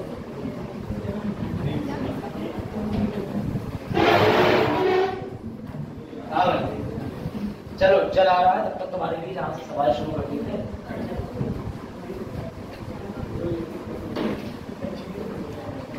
है 170 क्या पैसा? हाँ भाई सबसे इंटरेस्टिंग सवाल तो यही, इसमें तुम्हें अंतरराष्ट्रीय संबंध नहीं समझ आएंगे और तुम्हारे एनुअल करंट अफेयर भी कंप्लीट हो जाए। चलो उत्तर झांकने का प्रयास ना करें, यही। चलो भाई शुरू करें, पानी पी लें भैया।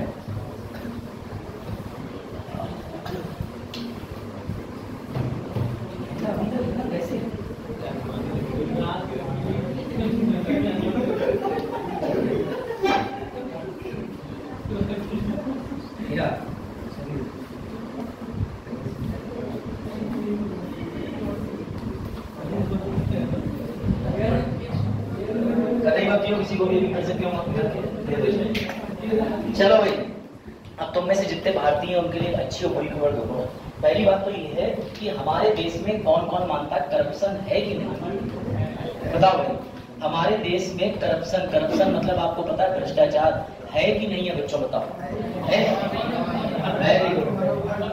बेटा ऐसे किसी देश का नाम बताओ जहां भ्रष्टाचार है कतई नहीं।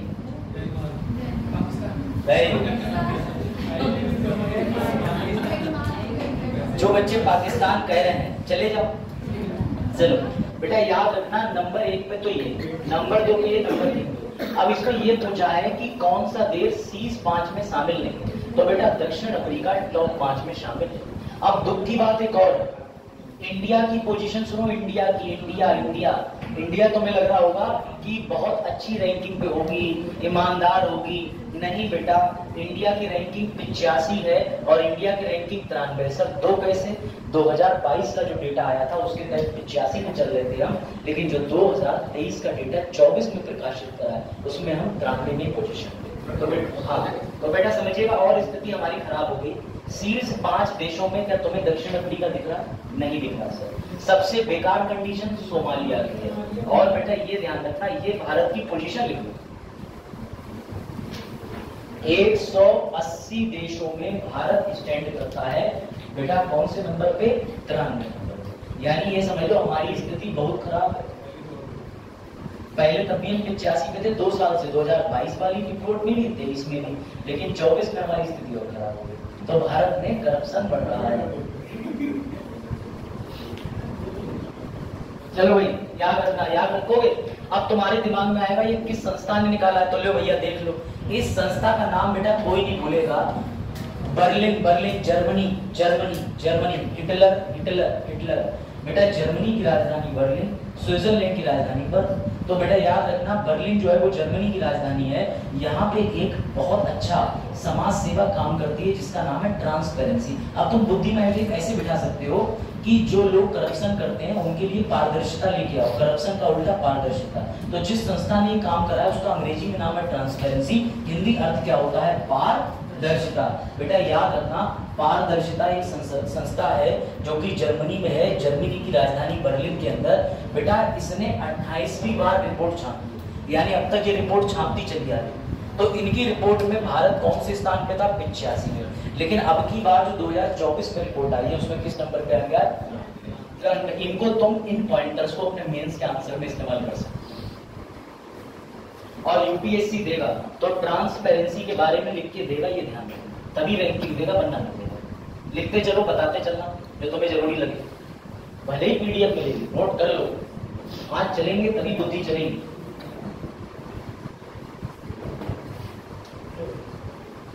देखो देखो रफ कॉपी लिखना है और वो सारे लेटर सब जो है वो फेर लेके जाते हैं। अरे जो प्राचार्य के लिए दिए होते तुम लोगों ने तुरंत हंसने लगते हो। और बेटा अंतिम भ्रष्टाचार देश कौन है? सोमालिया। हाँ, सोमालिया में बेटा समुद्री लूट बहुत हो रही। लूट इसलिए हो रही है, पूरा देश भ्रष्टाचार में। अभी सोमालिया नहीं तो लूट करी थी, तभी जाकर के भारतीय फंस गए थे गुल्फ ऑफ होर्मुज़ में। और एक लूट के बारे में हमने कल पढ़ा था, वो जो लूट थी उसमें भी 30 लोगों को रोक लिया था, तो 22 तो भारत ही निकल आए। मेरे समझ नहीं पा रहा, भारत के अंदर भी आबादी जाता है, बाहर भी नौसेना घूम रहे हैं, कर क्या रहे हैं? चलो बेटा याद रखना, इसका कारण सुन लीजिए, इसका कारण सुनिए। कारण भारत में भ्रष्टाचार क्यों अधिक है? क्योंकि ज्यादातर लोग बेरोजगार हैं। तो वो सोचते हैं कि हम भ्रष्टाचार को बढ़ावा दें, जैसे नौकरियों। अब आरओ और पुलिस का पेपर लीक क्यों हुआ? बोले अरे कौन पढ़ेगा, 5 साल बाद तो वैकेंसी आएगी, 5 साल पढ़ने से अच्छा है जमीन बेच दो 1 बीघा। तो भैया ऐसा कुछ चला होगा सीन, तो इस वजह से ये सब समस्याएं आ रही है। यही तो समस्या है, तो समझिए। तो हाँ, तो जब तक युवा बेरोजगार रहेगा देश में करप्शन बढ़ता रहेगा।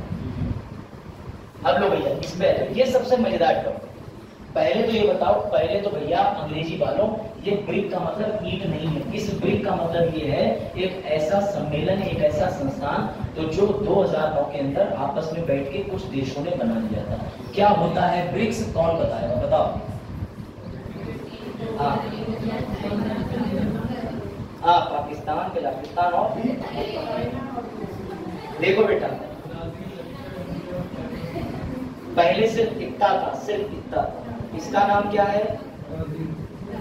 इसका नाम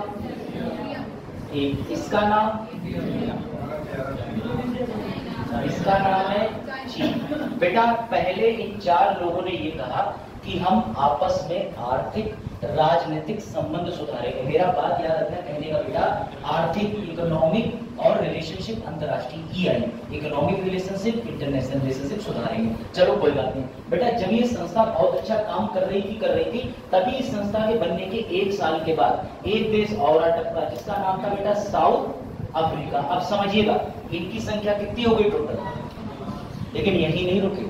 इन्होंने कहा कि अब हमें अपनी संस्था को और बढ़ाना है। तो 1 जनवरी 2024 को 5 नए देश जुड़ने को तैयार हो गए। इथोपिया हो गया, इराक हो गया, मिस्र हो गया, अभी बताऊंगा कौन कौन से। लेकिन मजे की बात सुनो, एक देश ऐसा भी था जिसने कहा मैं तुम्हारे साथ जुड़ूंगा, लेकिन वो बाद में पलटी मार गया। उस पलटी मारने वाले देश का नाम बताओ।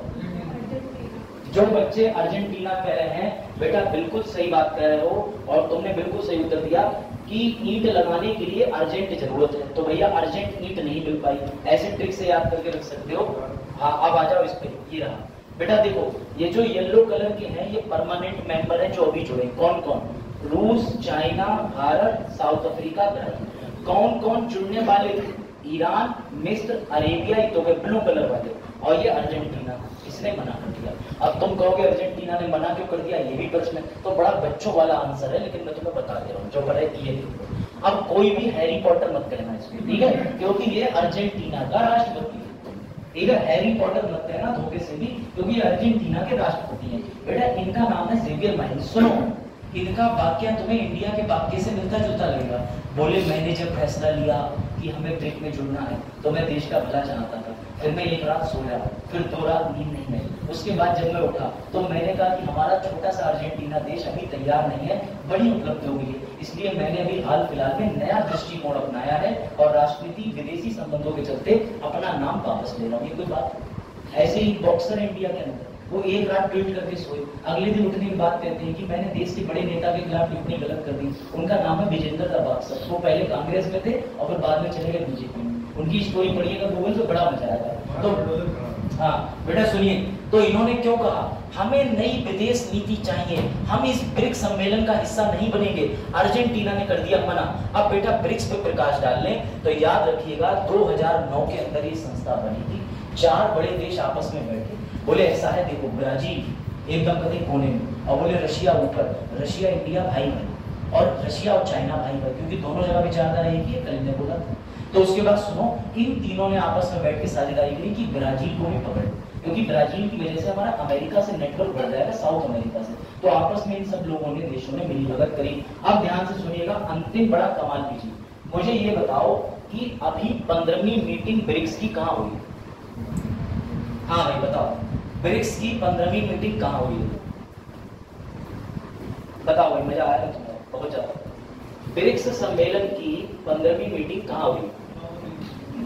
साउथ अफ्रीका में। जो बच्चा कह रहा है वो 15वीं मीटिंग हुई, बिल्कुल ठीक। 14वीं मीटिंग कहाँ हुई? चाइना में। बेटा ये क्रम अनुसार चलता, अगर एक मीटिंग ब्राजील में तो अगली रशिया में, तीसरी इंडिया में, चौथी चाइना में, 5वीं अफ्रीका में, ये नियम है। बेटा 14वीं वाली कहाँ हुई थी? चीन में। अगली अभी कहाँ हुई? दक्षिण अफ्रीका के जोहान्सबर्ग में। अब सुनो कमाल की बात, मैं तुम्हें क्यों विशेष बल दे रहा हूँ, इस चीज का ध्यान रखना। अब तुम में से बुद्धिमान बच्चे क्या कहेंगे, सर 16वीं वाली होगी यहाँ यहाँ यहाँ, कायदे में यही होनी चाहिए। तो फिर सर आप झूठ काहे बोल रहे हो? क्योंकि बेटा ब्राजील ने कहा है कि हम G20 का भी सम्मेलन कर रहे हैं वर्ष 2024 में, तो हम G20 सम्मेलन की वजह से बिजी हैं और तुम हम पे एक और जिम्मेदारी ले रहे हो। तो भैया इसने अपना नाम वापस कर दिया। जब ये वापस करेगा तो अगला कौन है क्रम में? रशिया। तो बेटा 16वां ब्रिक्स सम्मेलन कहाँ होगा? रशिया। 17वां कहाँ होगा? भारत में। ये दोनों मत भूलना, चाहे कोई से भूलना। अब भूलोगे सर एक बार हमें फिर से समझा दो, 2 बार में तो दिमाग नहीं घुसता है। तो लो बेटा 14वां समिट कहाँ हुआ था? चीन में। 15वां समिट कहाँ हुआ? अफ्रीका में। अब सुन लो बड़े अच्छे से, फिर से तुम्हें बता रहा हूँ क्या बोलते हैं।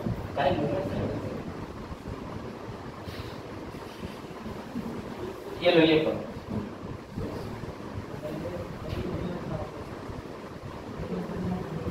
ठीक है? चलो 14वां समिट ये रहा, 15वां ये रहा, उसके बाद में ये पढ़ लो, वो तो गया हो क्या बताना। चलो 16वां वाला समिट कहाँ होगा? Russia Russia Russia. 17वां इंडिया, 18वां चीन। चलो अब आ जाओ इस पे, इसका उत्तर अबू धाबी। जो इस प्रश्न का उत्तर नहीं दे पाएगा वो मोदी जी को मैंने बताया कि इस वर्ष उन्होंने फरवरी में पहली जब यात्रा शुरू करी तो अबू धाबी गए, क्योंकि मोदी जी ने जाके सऊदी अरेबिया में भी प्रचार कर दिया मंदिर यही बनाएंगे, बोले बना लो और जमीन। तो बेटा समझिएगा, अभी तक तुमने मंदिर देखा जो सिर्फ अयोध्या में बना, मैं तुम्हें बता चुका वहां क्या हुआ। ऐसे कहा देख रहे हैं छात्र शिक्षक को विचलित करते हुए, देखो इधर, ठीक है बेटा ध्यान दो। अबू धाबी में देखो 14 फरवरी को ही ताजमहल की ओपनिंग करी थी, प्यार की निशानी। 14 फरवरी को ही सोफिया बना के तैयार कर दी थी। 2017 में सऊदी अरेबिया में प्यार की निशानी पढ़ाया था मैंने। बेटा 14 फरवरी को हिंदुओं के लिए प्यार की निशानी भेंट करी गई है, कहाँ? अबू धाबी में। ये बेटा 700 करोड़ रुपए की लागत का मंदिर तैयार करा जो 5.5 हेक्टेयर भूमि पे बना हुआ है। इसको बनाने के लिए मोदी जी 2018 में ही चले गए थे, लेकिन कुछ समय लग गए, तो 5-6-7 साल में बनके तैयार हुआ और उसी दिन बृहस्पतिवार कब 19 का है, देख लेना 18 में नींव रखी तो 19 में गए। तो फिलहाल 19 में गए थे, उसके बाद जाने के बाद देखो बड़े फरवरी 2018 में नरेंद्र मोदी की बैठा है, तो मैं 18 ठीक है 19 में गया था, 19 में लिखा टाइम लगता सुबह रटने में। हाँ देखो, तो उसके बाद सुनो फरवरी 2018 के अंदर मोदी जी ने कहा था कि मंदिर यही बनाएंगे, बोले इधर भी बना लो हबीबी, तो भैया हबीबी ने कह दिया था इनसे, तो इन्होंने मंदिर यहाँ भी बना दिया। अब समझो बात को, इस मंदिर में जो पूरा पैसा लगाया है वो किसी ने नहीं लगाया, वो लगाया एक बहुत बड़ी संस्था अक्षरधाम मंदिर का नाम सुना है? गुजरात में भी अक्षरधाम है, दिल्ली में भी अक्षरधाम है। गुजरात वाले अक्षरधाम पे टेररिस्ट का अटैक हुआ था एक दिन दिल्ली में, कहीं महिला कहीं बताओ यहाँ आतंकवादी, इन लोग ऐसे दिख रहे। और अक्षरधाम की खासियत है वहां पर लोहे का एक कील भी नहीं लगी है, पूरी मैन्युफैक्चरिंग कंस्ट्रक्शन हुआ विदाउट आयरन। ये वहां बोर्ड पे लिखा है, पढ़ के आना कैसे। अब सुनो, तो बेटा ये जो मंदिर है ये एक बहुत बड़ी संस्था है, इसके बारे में पढ़ो। इसे बोलते हैं बाप्स, नाम भी बढ़िया, बाप्स संस्था, BAPS, लेकिन खैर प्रभु की संस्था है, बढ़िया सम्मानजनक। तो इस संस्था का नाम आएगा लिखने के लिए एग्जाम में, बोचासन वासी श्री अक्षर पुरुषोत्तम स्वामी नारायण संस्था, इसे बोलते हैं BAPS। बेटा इस संस्था ने ये सुंदर मंदिर बनाया है और इसके अंदर राधा रमन राधा कृष्ण जी की पूजा होती है, याद रखिएगा। इसके लिए गुलाबी बलुआ पत्थर संगमरमर सब पहुंचा है तुम्हारी जयपुर से, ठीक है? तो ये ध्यान रखना। अब आ जाओ सबसे महत्वपूर्ण प्रश्न, समुद्री लूट और संस्था, क्या ये संस्था फायदेमंद है? पहले तो इस प्रश्न का उत्तर दो, हाँ उत्तर दो। और ये प्रश्न है दिसंबर 2023 का, सर 24 वाली की निकली और पीछे लिखी, मेरा मन नहीं 2021 की करंट पड़ा, बर्बादी का। बेटा अंतरराष्ट्रीय समुद्री संगठन परिषद के लिए कौन सा देश दोबारा चुन लिया? बताओ। हाँ अब बताओ, मजा आएगा। उत्तर देते जाइए तुक्का मार के। हाँ पहला उत्तर ऑस्ट्रेलिया, झेलो। दूसरा तुक्का सही बैठ गया सबका। चलो अब सुनो, अंतरराष्ट्रीय समुद्री संगठन समझो। बेटा इंडिया में पूरी तरीके से 71% जल है कि नहीं? 71% जल है, 29% भूमि है। तो बेटा एक बात बताओ, जल को लेके सीमा के विवाद तो होते हैं। तो एक अंतरराष्ट्रीय संस्था चाहिए, 176 देशों में 176 देश आगे आए और बोले ऐसा है, हम आपस में नियंत्रक कानून बना रहे हैं। उस कानून के तहत समुद्र में कौन सा जहाज आएगा, कौन सी कितनी सीमा पे, कौन से कितने क्षेत्र पे क्या है, ये सब फिक्स कर दिया गया। बेटा इसमें 10 साल के लिए सदस्य चुने जाते हैं। भारत की सदस्यता पूरी हो गई, भारत को पुनः सदस्य बना दिया गया। अब जैसे ही सदस्य बनाया, सुनो ध्यान से, ये भी कम नहीं है, इनने 3 लेटर जारी कर दिए। और बेटा वही 3 लेटर तुमने करंट अफेयर में पढ़े थे। पहला समुद्री सुरक्षा, दूसरा समुद्री सुरक्षा कानून के अंदर बदलाव, तीसरा हमारे भैया जितने ये नाविक हैं सब जा रहे हैं, इनका ईमा बीमा इंश्योरेंस सब करो। तो इंडिया ने मौके पे चौका मार दिया। समझ गए बात? ये ध्यान रखो। और इसके साथ कई और देश भी हैं, करीब 10 देश हैं। ये रहे 10 देश। ठीक। अब बेटा ये अंतरराष्ट्रीय समुद्री संगठन का हेडक्वार्टर कहाँ है? लंदन। कहाँ है? लंदन। कितने देश हैं? 176। भारत कब से कब तक के लिए चुना गया है? तो भैया इस बार भारत सिर्फ 2 वर्ष के लिए, क्योंकि नियम बदल दिए हैं, अब 2 वर्ष के लिए चाहिए। ठीक। कब स्थापित हुआ? 17 मार्च 1948। लो इसका उत्तर दो, तुम्हारे पड़ोसी राज्य से संबंधित। उत्तराखंड गए हो लोग? कभी नहीं गए? हटीमा भी नहीं गए? हाँ पहला इसका उत्तर। पहला उत्तर है, जरा बताओ ये एडीबी होता क्या है? तो बताओ। हाँ Asian development sir, A for विशेष है। एशियन डेवलपमेंट का जो है, एशियन डेवलपमेंट बैंक जो बनी है बेटा, इसका मुख्य काम क्या है? विश्व में 3 ही तो बड़ी बैंक है, वर्ल्ड बैंक, IMF, एडीबी। ये एडीबी करती क्या? नाबार्ड मत बोल देना, वो भारत के अंदर कृषि के लिए है, आरआरबी। कहीं नाबार्ड से पैसा यूरोप में बांट लोगे हैं ना भाई? बताओ, क्योंकि तुम लोग कुछ भी कर सकते हो। आरआरबी का मुख्यालय मतलब जो भी कर। चलो भाई इधर देखो, इधर देखे, ध्यान दे बच्चों। हाँ लिखवा दिया अपने हेडक्वार्टर में।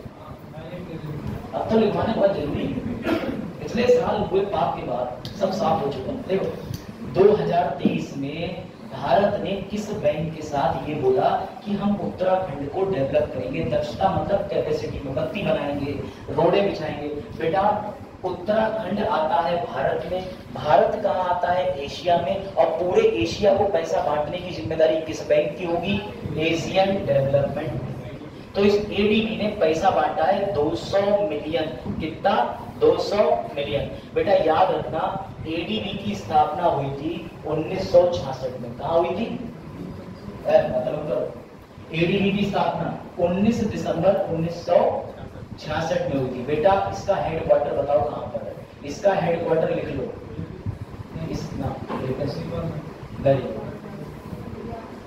काठमांडू में इसका बेटा हेडक्वार्टर है एशियन डेवलपमेंट का।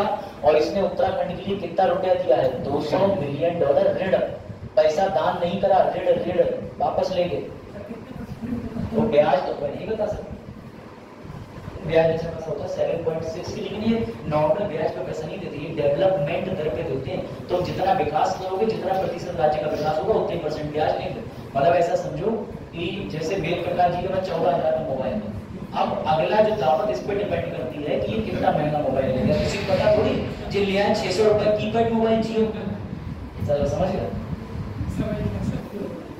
कल इनके फोन में अत्यधिक व्यस्त सामग्री होने की वजह से कई बार वीडियो रुकी है। नहीं करवाएंगे। चलो भैया अब ओपेक की बात करें। बताओ यूपीएससी वालों तुम्हारे लिए प्रश्न। पहली बात तो ओपेक सुन लो बेटा, इराक, ईरान सहित गल्फ पर्शियन की खाड़ी, पर्शिया की खाड़ी, वो पूरे विदेशों में, पूरे देशों में 60% तेल बेचती है। फिर से सुनना, मैं दोबारा बोल रहा हूं, ऐसे तुम्हें समझ नहीं आएगा सर, सामने ही रहिए आप, समझो।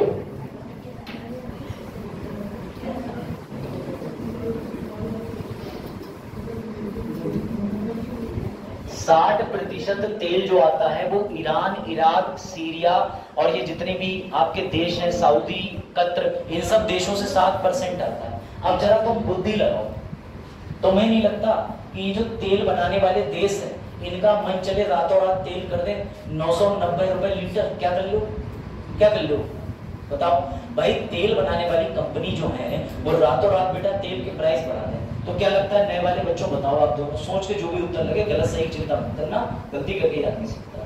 क्या लगता है आपको कि ऐसे तो तेल की कीमत बढ़ाई जा सकती है? तो कोई एक संस्था होगी जो पूरे वर्ल्ड में जितने देश हैं उनको बताए कि तेल की कीमत इतनी रखनी पड़ेगी, होती होगी? लगता है नहीं होती? अरे होती है बेटा, यही चीज तो पता नहीं। सुनो, अंतरराष्ट्रीय स्तर पर एक संस्था है ऑयल प्रोडक्शन एक्सपोर्ट कॉर्पोरेशन। बेटा ये जो जितने भी देश हैं, अब तो 12 ही रह गए, पहले 13 थे, 13 नंबर अशुभ होता है, इसे याद रखना। तो बेटा उसमें कौन सा देश भाग गया? वो देश जो भागा है उसका नाम है अंगोला। अंगोला ये क्यों भाग गया? सुनो, 12 देश कह रहे थे कि अब हम पूरे विश्व में जितना तेल जा रहा है उसकी कीमतें बढ़ा लेते हैं, चलो। तो अंगोला ठहरा नैतिक शास्त्र पढ़ा हुआ, इसने यूपीएससी की तैयारी करी होगी, इसमें जीएस पेपर 4 एथिक्स आता है, तो इसने नीति शास्त्र पढ़ी थी। इसने ये कहा कि ये तो गलत, रातों रात तेल की कीमतें बढ़ाओगे उससे क्या घाटा होगा कि लोगों के ऊपर एक आर्थिक मार पड़ जाएगी, भाई महंगाई आ जाएगी। तो बेटा अंगोला ने नैतिक चीजों का पालन करते हुए ओपेक का साथ छोड़ दिया। ये अंगोला ने बहुत अच्छा कदम उठाया है, तो याद रखिएगा ओपेक का साथ छोड़ने वाला देश कौन सा है? अंगोला। बेटा अंगोला किस इलाके में पाया जाता है? तो अंगोला पाया जाता है साउथ अफ्रीका। और अफ्रीका महाद्वीप पर कितने देश हैं? 54। एशिया महाद्वीप पर कितने देश हैं? 49। यूरोप पे कितने हैं? 48। बेटा अफ्रीका महाद्वीप पे सबसे ज्यादा देश हैं 54। किसे मानव सभ्यता का पालना कहा जाता है? अब तो नहीं बोलोगे, याद रखना बेटा। इसकी सदस्यता छोड़ने के बाद कितने रह जाएंगे? 12। कितने रह जाएंगे? 12। पहले कितने थे? 13। चलो तो ओपेक देशों के नाम याद कर लेना है जगह। हाँ भाई बताओ, 100 सबसे शक्तिशाली महिलाएं। देखो एक मैं तुम्हें इसका उदाहरण दे रहा हूँ। 32वें नंबर पे है मैडम निर्मला सीतारमण। वो लगातार 4-5 साल के सुस्त चाल चल के 32 में गई है ना। देश का बजट बढ़िया बन पा रहा है ना, देश की रैंकिंग हो पा रही है। तो बताओ, और ये भी बताना बेटा ये कोई नॉर्मल मैगजीन नहीं है, फोर्ब्स मैगजीन है। फोर्ब्स जिसने 1930 में एक ही बार गांधी जी को छाप दिया था, गांधी जी जनता के पूरे लोकप्रिय हो गए थे। तो ये फोर्ब्स मैगजीन में जिसका भी फोटो निकलता है वो पॉपुलर हो जाता है। बताओ कौन सी महिला है? और आसान कर दूं, जो बच्चे, वेरी गुड, सभी ने उत्तर सही दिया, पूरी लाइन ने उत्तर सही दिया। तो बेटा उर्सुला वॉन डे जो कि जर्मनी की एक जानी मानी नेता है, वो इतनी पावरफुल है कि वो किस रैंक पे आती हैं? बेटा नंबर 1 पे आते हैं। और महिलाओं को नंबर 1 पे रहना भी चाहिए, तो कुछ ही पुरुष समझ सकते हैं। तो समझो बात, फोर्ब्स की सूची में बेटा ये नंबर 1 की सूची बनाई है सबसे शक्तिशाली महिलाओं। मतलब आज की डेट में अगर एक नहीं खड़े होकर मोदी जी कर इजराइल चुप बैठो, तो हो सकता है इजराइल कह देगी बात तो ठीक है, लेकिन यहाँ पर धन और पावर से जाना जाता है कि डेमोक्रेसी कितनी कंट्रोल में है, धन कितना है, अपनी स्थिति पे लगातार बनी नहीं है। तो फोर्ब्स इन सब चीजों को देखता है। तो बेटा याद रखना, निर्मला सीतारमण जी का कौन सा स्थान है? 32वां। बड़ी खुश है सीतारमण जी, ठीक। और याद रखिएगा अभी टेलर स्विफ्ट भी आएंगी। टेलर स्विफ्ट कौन है? गाना गाती। हाँ कौन कह रहा है ट्रेनों गाना गाती? नहीं भाई बताओ, हैं हारमोनियम पे? हाँ मेट्रो में क्या क्या नहीं दिखा जिसके साथ। तो देखो सारी खबरें अच्छा। दिसंबर 2023 बेटा पत्रिका बदल गई। पत्रिका टाइम्स, ये भी जानी मानी मैगजीन, 2 ही 3 तो है, फोर्ब्स है, टाइम्स है, तीसरी तुम्हारे यहाँ घर पे आपकी गृह सज्जन जो मैंने बोल के बैठ जाती। चलो बताओ भाई, टाइम्स पत्रिका ने पर्सन ऑफ द ईयर किसे माना? अभी उत्तर दिया है बेटा टेलर स्विफ्ट के साथ साथ बगल की जानकारी भी झांक लेना अगले फोटो में, ठीक है? ये देखो इधर जानकारी, इधर उपलब्ध है, इधर है जानकारी, ठीक है? चलो देखो, टेलर स्विफ्ट जो है वो मशहूर सिंगर है, टेलर नहीं है, ठीक है बेटा? याद रखना इन्हीं के साथ साथ मशहूर एथलीट कौन है? फुटबॉल का खिलाड़ी लियोन मेसी। और बेटा जिसने आर्टिफिशियल इंटेलिजेंस कृत्रिम बुद्धिमत्ता बनाया उसका नाम है सैम ऑल्टमैन, उसे भी दिया गया CEO of the year award. और बेटा तीसरे नंबर पर दिया गया ब्रेक थ्रू, यानी मतलब जिसने वापसी कर ली।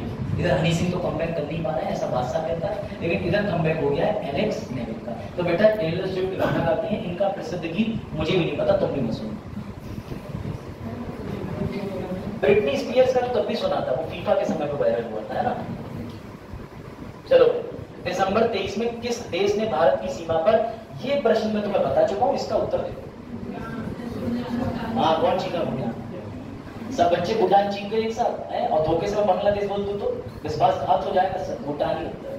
बेटा ऐसा है, भूटान में मोदी जी गए तो मोदी जी पुरस्कार भी ले लिए। हाँ, अब वेरी गुड। अब असम के बिल्कुल बॉर्डर पे 1000 स्क्वायर मीटर का, क्योंकि इन्हें पता ही नहीं था कि भूटान में, ये बोल रहे स्मार्ट सिटी परियोजना के तहत बरेली डेवलप हुआ है, ये भी होगा। और बरेली कितना स्मार्ट बन गया देख ही लो, अब तो जरूरत भी नहीं पड़ती इंस्टाग्राम आईडी, सीधे काम हो जाता है। तो समझो, तो बेटा इस देश में सीमा क्षेत्र बनाने की अगर बात करें तो समझिएगा बात को, वो बात हो रही है भूटान की। बेटा ये देखो, ये बनाया है भूटान के असम और थिम्पू के, ये देखिएगा 1000 वर्ग किलोमीटर।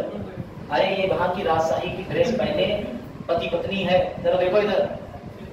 एक तो भारत के साथ साथ अंतर्राष्ट्रीय स्तर पे भी महिलाओं का लागू कर देना चाहिए, वो क्या कहते हैं, मांग भरना, ठीक है, क्योंकि और विदेशों में पता चलता नहीं है।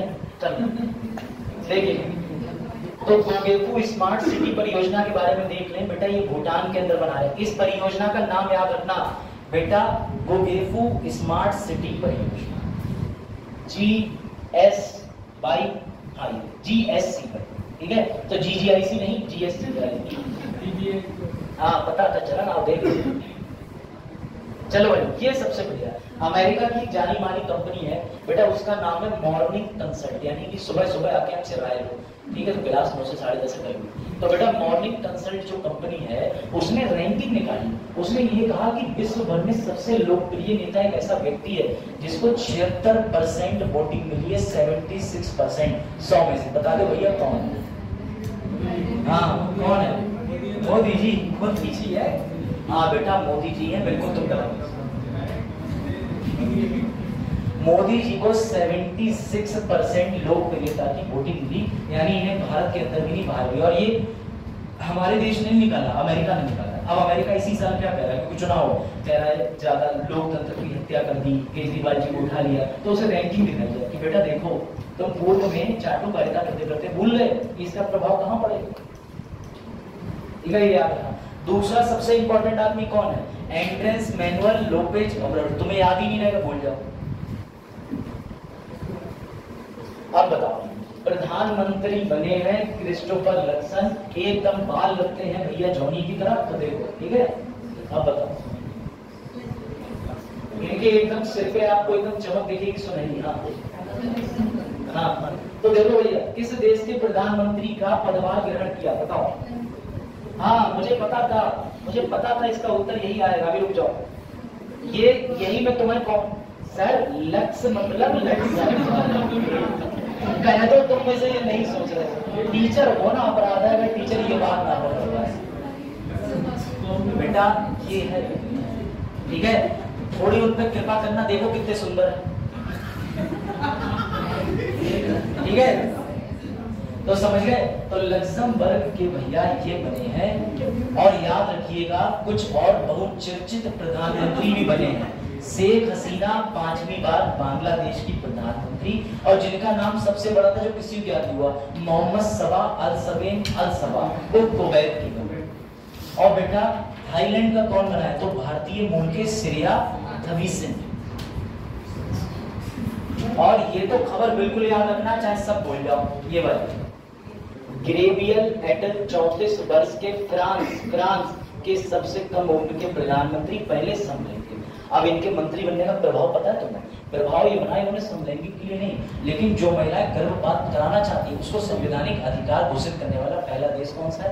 फ्रांस है। देख रहे हो कितने ओपन विचार का चीज है, वही याद आना, करंट अफेयर का कनेक्शन होता है, समझ गया, याद रखना। और बेंजामिन नेतान्याहू तो जीत ही गए, व्लादिमीर पुतिन भी जीत गए बेटा। चलो भाई बताओ, ये आया प्रश्न यूपीएससी का, बताओ।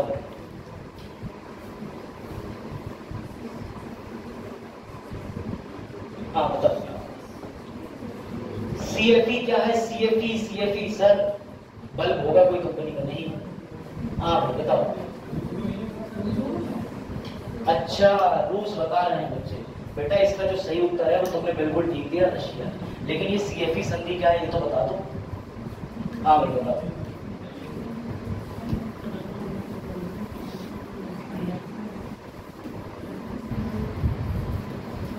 कल मैंने एक युद्ध बताया था, कौन सा बताया था बेटा? सुनो, रशिया जो है वो इधर वेस्ट की तरफ बढ़ रहा था, तो अमेरिका बोला ये तो बड़े चला है, तो अमेरिका ने इसे रोकने के लिए एक संस्था बनाई थी, नाटो।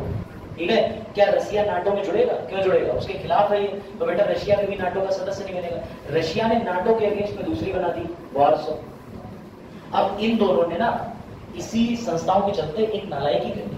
इन दोनों संस्थाओं में क्या होने लगा था कि नाटो भी ये करती है, नाटो जिस देश को सदस्य बनाएगी उस सदस्य देश की सीमा पर जाकर के अपना हथियारबंद सैनिकी फौज का दस्ता क्या करेगी? बिठा देगी। बिठा देगी कि नहीं बिठा देगी? नाटो का नियम है, नाटो में इंडिया जीत जाए तो भैया, या घुस जाए तो भैया, हमारे इंडिया के नेपाल बॉर्डर के पास में तुम्हें अमेरिका की सेना देखने को मिलेगी। समझना ध्यान से, बहुत इंपॉर्टेंट बेटा। यही काम रशिया ने करा। रशिया ने उसके अपोजिट में बनाया वार्सो पैक्ट। रशिया ने कहा कि जो भी देश हमारे वार्सो को ज्वाइन करेगा हम वहां अपनी आर्मी बिठा देंगे। अब सुनो, इस वजह से क्या होने लगा कि विश्व में जितने देश थे वहां इनकी सेना घुसने लगी। भाई जो नाटो ज्वाइन कर रहा वहां अमेरिका की सेना चली जा रही, जो रशिया को ज्वाइन कर रहा वार्सो को, वहां उसकी सेना चली जा रही। इन दोनों की सेना अंतर्राष्ट्रीय स्तर पर दूसरे देशों में ना घुस पाए, इसलिए भाईचारे को रोकने के लिए आया यूरोप। कौन आया? यूरोप। यूरोप ने क्या लागू करा? CFE। सर क्या होता है ये CFE? अब सुनो, मजा आ जाएगा, पढ़ो।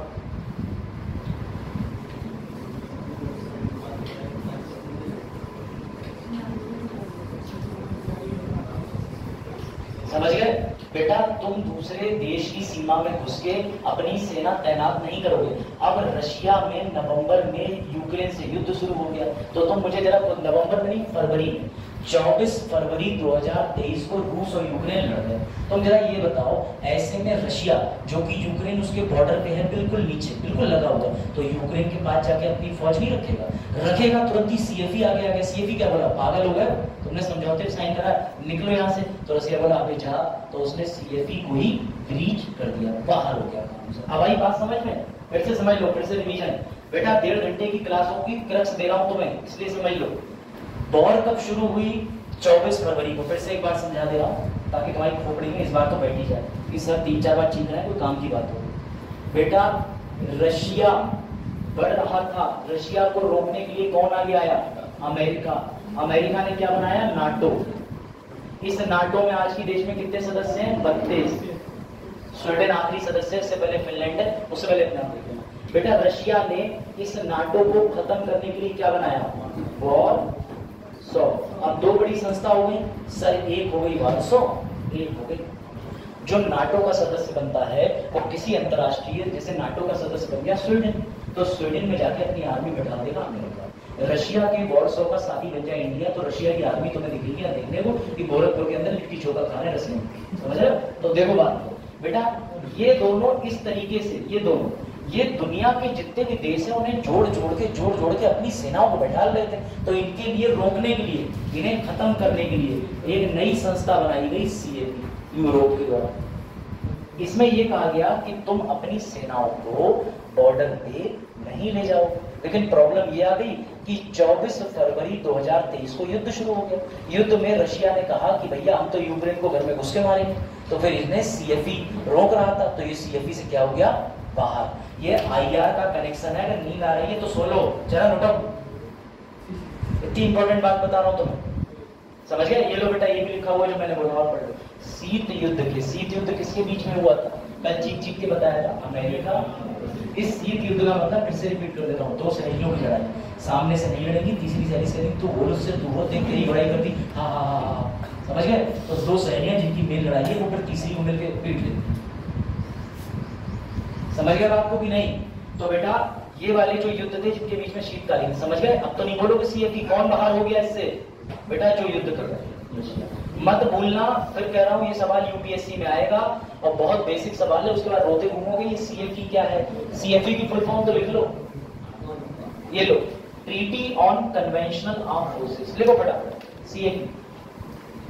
नाम CFE है, परिभाषा ये। आप CFE तो नहीं बोलोगे, CFE है, अब तो नहीं बोलोगे सर, हम तो साफ ही नहीं बोल रहे थे जब वो चले गए, उन्हें अपने खून से लपेटा कर दिया। हाँ देखो इधर,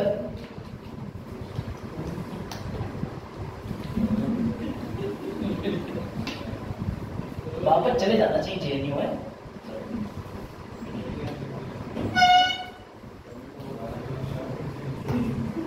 साल PhD एनरोलमेंट की बात चल रही, वहां मुझे गाँव पे गए, ब्राह्मण बनी हो भारत छोड़ो है, घर वाले कह रहे तो तुम्हें भगाने मिलेंगे, मैंने कहा कोई बात नहीं। तो भाई जाए, एक बच्चा है वहां पूछे और पूरी बोलता है तो ब्राह्मण बनिए तो पहुंच गए। चलो देखो भाई, खैर मजाक की बात। अब बेटा ये बताओ, जो लोग उनसे कहते हैं कि यू लुक लाइक मून, तुम अजूबा हो, बेटा देख लो गधों, 8 ही अजूबे हैं इस दुनिया में, 9वां तुम्हारी को नहीं है, इसलिए वापस आ जाओ। 9 अजूबे नहीं है इस पृथ्वी पे, 8 ही अजूबे हैं। जरा 8 अजूबों में से अभी हालिया 8वां अजूबा कौन सा बताओ बेटा। अब रुक जाओ, अब मजा है। रजनी बताओ, अंगकोर वाट भारत के किस राज्य में? नहीं पता नो करिए, कोई बात नहीं, अगर नहीं पता तो नो कह सकते। बताओ भाई, अनमोल बताओ, अंगकोर वाट भारत के किस राज्य में? रुक जाओ, कोई उत्तर नहीं पता, कोई बात नहीं, नो कह सकते हो बेटा। ज्यादातर लोगों को नहीं पता होता अंगकोर वाट इंडिया में है या नहीं। बेटा सबसे बढ़िया, छठी क्लास में हमारे क्लास के बच्चे माचू पिच्चू कहते थे तो मैम कहती थी, क्योंकि वो केरला की थी, you are abusing, get out of class. उन्हें क्या पता अजूबों का नाम ले रहे हैं। चलो तो बेटा ये अजूबा कम लगता है, कुछ अलग ही ज्यादा लगता है। चलो हाँ, अब आ जाओ, देख लो अंगकोर वाट बेटा कहाँ है ये देख लो। भारत से कुछ दूर जाओगे तो एशियान देश है, ASEAN association of south east Asian network, उसके अंदर 10 देश आते हैं, ठीक है। लाओस, कंबोडिया, लाओस, वियतनाम, ठीक है, वो भी नहीं है, वो सबसे हटे हुए, ठीक है। तो बेटा ये जितने भी जो 10 है, उस 10 के अंदर एक और देश पड़ता है कंबोडिया। ये कंबोडिया के अंदर अंगकोर वाट जो है, वो सुनो मजे की बात, वो जिस राजा ने बनाया था, क्योंकि तुम्हें जान के ताज्जुब होगा, ये अशोक था, ये तो बहुत बाद में आया, जिसने आसपास के क्षेत्र का अतिक्रमण करा। इससे पहले राजा इच्छाबुक वगैरह थे, वो आसपास के क्षेत्रों को रातों रात कब्जा करते थे। अरे आप लोगों ने स्टोरी पढ़ी होगी ना राजा बर्मन के बारे में, कि श्रीलंका के नीचे था बिल्कुल एकदम, इधर आसपास के सब इलाकों को, टेरिटरी को कैप्चर कर लिया था, ठीक है। तो ध्यान देना, एंशिएंट में, अच्छा एंशिएंट कहीं चलता है तो समझो, अंगकोर वाट की बात समझिएगा बेटा। इस मंदिर ने इसको एलिमिनेट करा इटली के, ये देखो ये इटली, बेटा इसका नाम है इटली का, मैं एक बार देखो, हाँ पोम्पई, बेटा इटली के पोम्पई को, ये देखो इसको एलिमिनेट करके हमारा अंगकोर वाट मंदिर जीता है। और बेटा याद रखना ये किसको समर्पित है, तो खमेर वंश ने बनवाया, खमेर वंश ने प्रभु विष्णु को समर्पित है। ये खमेर वंश कौन है, तो जिन्हें प्रभु श्री राम की प्रामाणिकता पसंद है वो जाके देख सकते हैं, ये उन्हीं की वंशावली। एक और भी व्यक्ति का नाम बताता हूँ, महाराजा रवि जयसिंह, जयसिंह का नाम सुना है, जी जयतों में बेटा। राजा सवई जयसिंह जो थे, उन राजा सवई जयसिंह ने 2 चीजें बनवाई थी। एक तो उन्होंने बनाया था वो घड़ी जो देखने वाले सूर्य के प्रकाश से, और एक उन्होंने जंतर मंतर। तो जंतर का मतलब क्या होता है, जंतर का मतलब स्थान और मंत्र का मतलब होता है टाइम की गणना करना। तो उन दिए हुए टाइम के अंदर वो लोलिया में एंटर होते थे। फिलहाल वो सब छोड़ो बेटा, देख लो ये है 8 अजूबे।